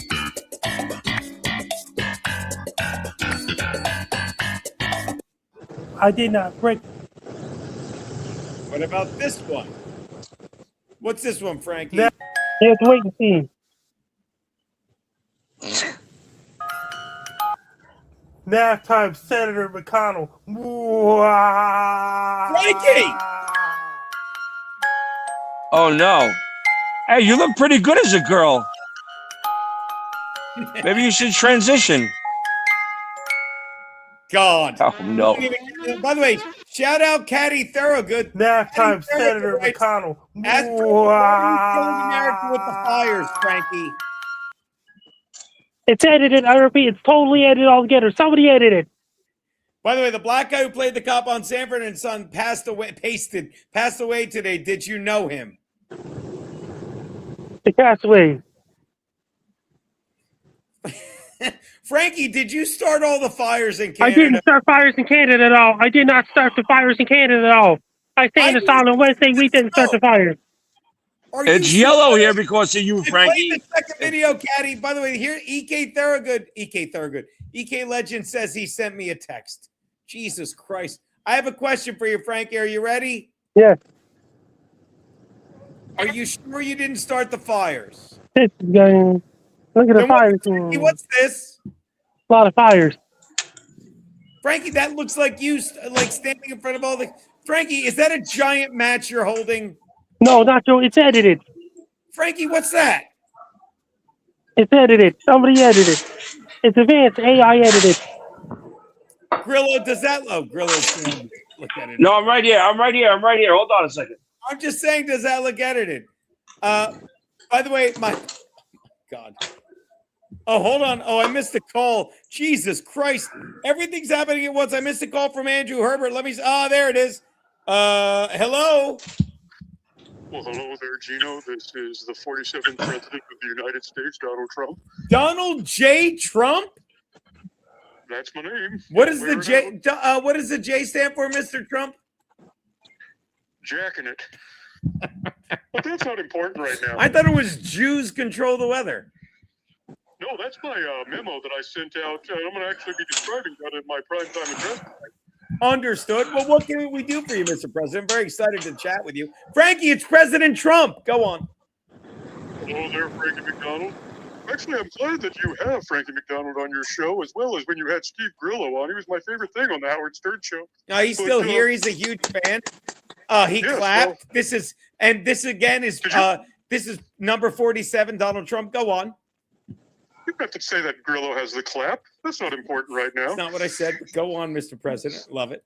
No, don't correct the president, goddammit. I apologize. All right. Well, anyways, I wanted to talk about the patriotic gesture that Mr. Frankie McDonald had done a couple of weeks ago for the 4th of July. I believe you have some video footage. If you scroll a couple of videos before in your messenger, Frankie McDonald made a special appearance at our celebration for the 250th birthday of our great nation. Now, and this is a video sent to me. Where did you send this, Mr. President? My interim Secretary of Defense, Shane, sent it to you on Facebook Messenger, along with that sexy beast from the Attorney General's office, Andrew Herbert, on Facebook Messenger. I have 2. I have Gunter. I don't. Oh, is this? Wait, hold on. Mr. President, do you have any naked pictures of Marjorie Taylor Greene? Yeah, you ever get naked pictures? Like, I'm looking at Andrew and Shana. I played 2. Which one am I playing? It's where he's so God bless America. He sings "God Bless America." That's right. Oh, hold on. I think I have that, if I may. Frankie. I've got all the time in the world. I'm just running the country. Where does it go? Don't you have press secretaries and shit like this? Frankie showing a Frankie. What are we looking at before I play you sing? I play you singing. I play a clip of you singing "God Bless America." What are we looking at there, Frankie? Yeah, here, Sydney, Nova Scotia. And yet and I love that you love Sydney, Nova Scotia. But here's a clip of our man Frankie. Yeah. Why won't it add the stage? Hold on. Boom. Is it adding the stage? Hold on. Why don't I see it, Frankie? I'm here. Do you see the clip? Oh, there it is. All right, Frankie, here's you sing. Is this you singing "God Bless America"? Yeah. Here we go. Presenting to you the star of our program, Miss Kate Smith. Oh, Frankie. Adorable. Legend. It really does move me, Mr. President. God bless America. Frankie, this is amazing. Land that I love. Stand beside her and guide her through the night with a light from above. Now, this has really got to from the mountains to the ocean's white. With Frankie's dying. God bless America. Chad Sumog spread the home. My home sweet. When we make the new rule about queers. Oh. I have to say, I was surprised how gleeful Frankie was in his own hometown, watching all those cars get severely damaged by hail. Frankie, why did you like that so much? Yeah, Frankie, why'd you like that so much, buddy? And it was hail in Sydney just a few minutes ago. By the way, if you're not sure that Frankie started the fires, I will give credit to my brother Max Loads, his running mate, birthday tomorrow. He said it. Nope, that's the wrong clip. I will find it. Is that the? Did I put that one up? The wrong one up. Don't mess up too much. You might be, on Bob Levy's radar.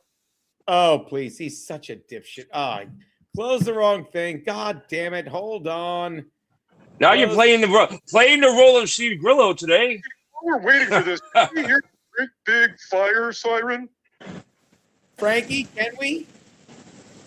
That means, did you hear about this?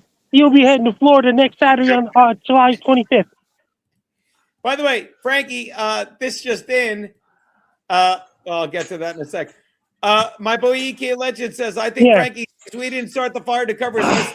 We all know who started the fire. It's in the lyrics. Brando, the King, and I, and Frankie McDonald. And the catcher. And Frankie, is that right? Frankie, sing the lyric. Brando, the King, and I, Frank McDonald, fire guy. You got to smile with me. Oh. Hello. Who's that, Frankie? Nice to see you. Hey. Is that a fan of That's yours? some profile. Frankie, as long For as we smiling and profiling. Nice. Frankie, as long as we have her there, my buddy EK's mechanic loves you. Could you please say you love her? Could you please say you love my buddy EK's mechanic? His name's Jack Knopf on her. It's a thing. I'm in New York. Oh. Okay, it's a runaway train there, Andrew. I mean, Mr. President. President of the goddamn United States. You sound just like Nelson B. I love Jack Knopfler. We're actually on Epstein's plane, but he got in the "I love jacking off" on her while you're talking, Mr. President. I got that. I love Jack Knopfler. He keeps screaming he loves jacking off on her, by the way. Well, who doesn't? Exactly. Well, actually, I've got one last thing. Go. And then I have to go. I have a question for Frankie. Frankie, question from the president for you. Frankie, hold on before you ask it. Frankie, who's the greatest president ever? Donald J. Trump. There you go. That's you. Before you ask him again, who's the worst president ever? Joe Biden. Who's the dumbest vice president ever? Kamala Harris. Frankie, is Chad Zumach A, straight, or B? Thank you. Your question, Mr. President. Well, I don't know how I'm going to follow that, but based upon your earlier discussions of Anne Frank, Anne Frank, Next Thursday is a holiday in Egypt. Revolution Day, July 23rd. What was the question, Frankie? What? Next Thursday, Revolution Day in Egypt. die in the Holocaust, or B. Frankie, the president wants to know: Did Anne Frank A, die in the Holocaust, or B? There you go. I got you, Mr. President. wasn't worth the effort. Sorry. It really was. I adore you. By the way, I mean, I hope you had a great Independence Day, Mr. President, and tell your parents meeting them was one of the coolest things ever. Well, I'll tell Nelson Peabody's parents that, but goddamn it, I'm the president of the fucking United States. I keep forgetting. I keep thinking you're Nelson Peabody. All right, later, Mr. President. He's drunk. All right, look, we got to wrap this up. Grillo, I cannot your time. Frankie, tell Grillo what we're about to do. Get out of the crowd. Now, the reason he says that, Grillo, and I'm going to ask you, you're a little younger, but do you remember a little show called This Week in Baseball? Sure. Do you really? Yeah, it was on a Saturday morning or something, wasn't it? Yes, it was on at a special time. Right. And yeah, no, I used to watch it. No, then you're going to love this because, like, literally, I used to love it. You'd look forward to it. The music at the beginning, dun, dun, dun, dun. But you knew that was over. You look forward to it. And they played the Gathering Crowds music, which, by the way, I always have to take out after the live stream because we get a copyright, not strike for it, God forbid. But I reached out to my buddy and shout out again, my boy Rich, who takes care of me. He spoils me. He goes, I said, can you take clips of In Hot Water and play that music? Love you. And thank you, everyone. I'm back tomorrow with fucking Max Lowe's birthday show. Grillo, give them your Tomorrow's Rip Fest and City Home everybody. Tomorrow is the Rip Fest. Have Frankie singing. We didn't start the fire. We didn't start the fire, but the world keeps burning, the world keeps turning. We did start the fire, but the world keeps burning, the world keeps turning. Tomorrow's the Rip Fest in Sydney. Harry Truman, Doris Day. Say it, Frankie. We didn't start the fire, and the world keeps burning, the world keeps turning. We didn't start the fire, the world keeps burning, the world keeps turning. I'll sing it later, but thank you. What do you got coming up, Grillo? Talk to me, buddy. I was going. Please subscribe over to my YouTube channel, Grillo's Aftershock XL. You could find my book, Gorilla Parts, on Amazon and Audible. You could listen to my annoying voice for 4.5 hours if you like to drive and listen to really entertaining stories that I tell in my book. And then I'm on X at Steve Gorilla and Grillo Vader on TikTok and Instagram is Grillo Vader, like Darth Vader. He's got my book there. Yeah, but did you read it, you motherfucker? No, I don't know how to read anymore. It's as easy to read. Well, that's why I got an Audible. I can send it to you, but you're not going to do that anyway. I can't listen anymore, but I will read it. I promise. You're on the plane all the time, you lazy fuck. Yeah, and you know what I do on a plane? I sleep like a baby on the plane. I am a lazy. Me too. I'm the first to make fun. Like, I've lost my ability to read anymore. Like, I'm just lazy, stupid. Well, you know what? I'm good. I have to read because I'm going to tell you right now. Billy West, his new book is out. So really? I think it's vice versa. I might be getting the name wrong, but I spoke to him today. He's on tour promoting his new book. Billy West just wrote a book, and so I just ordered it from Amazon. So I have to read Billy's book, because I'm sure it's fascinating as fuck. Billy had a really fucked up childhood and shit. So, and I know part of the stories of how he got to where he was on the Howard Stern show, but I'm really curious to fucking find out what's going on with Billy West's life. So I'm gonna have to read Billy West's book, the new book. I think it's vice versa, but I could be wrong, but I'm sure Google could correct me.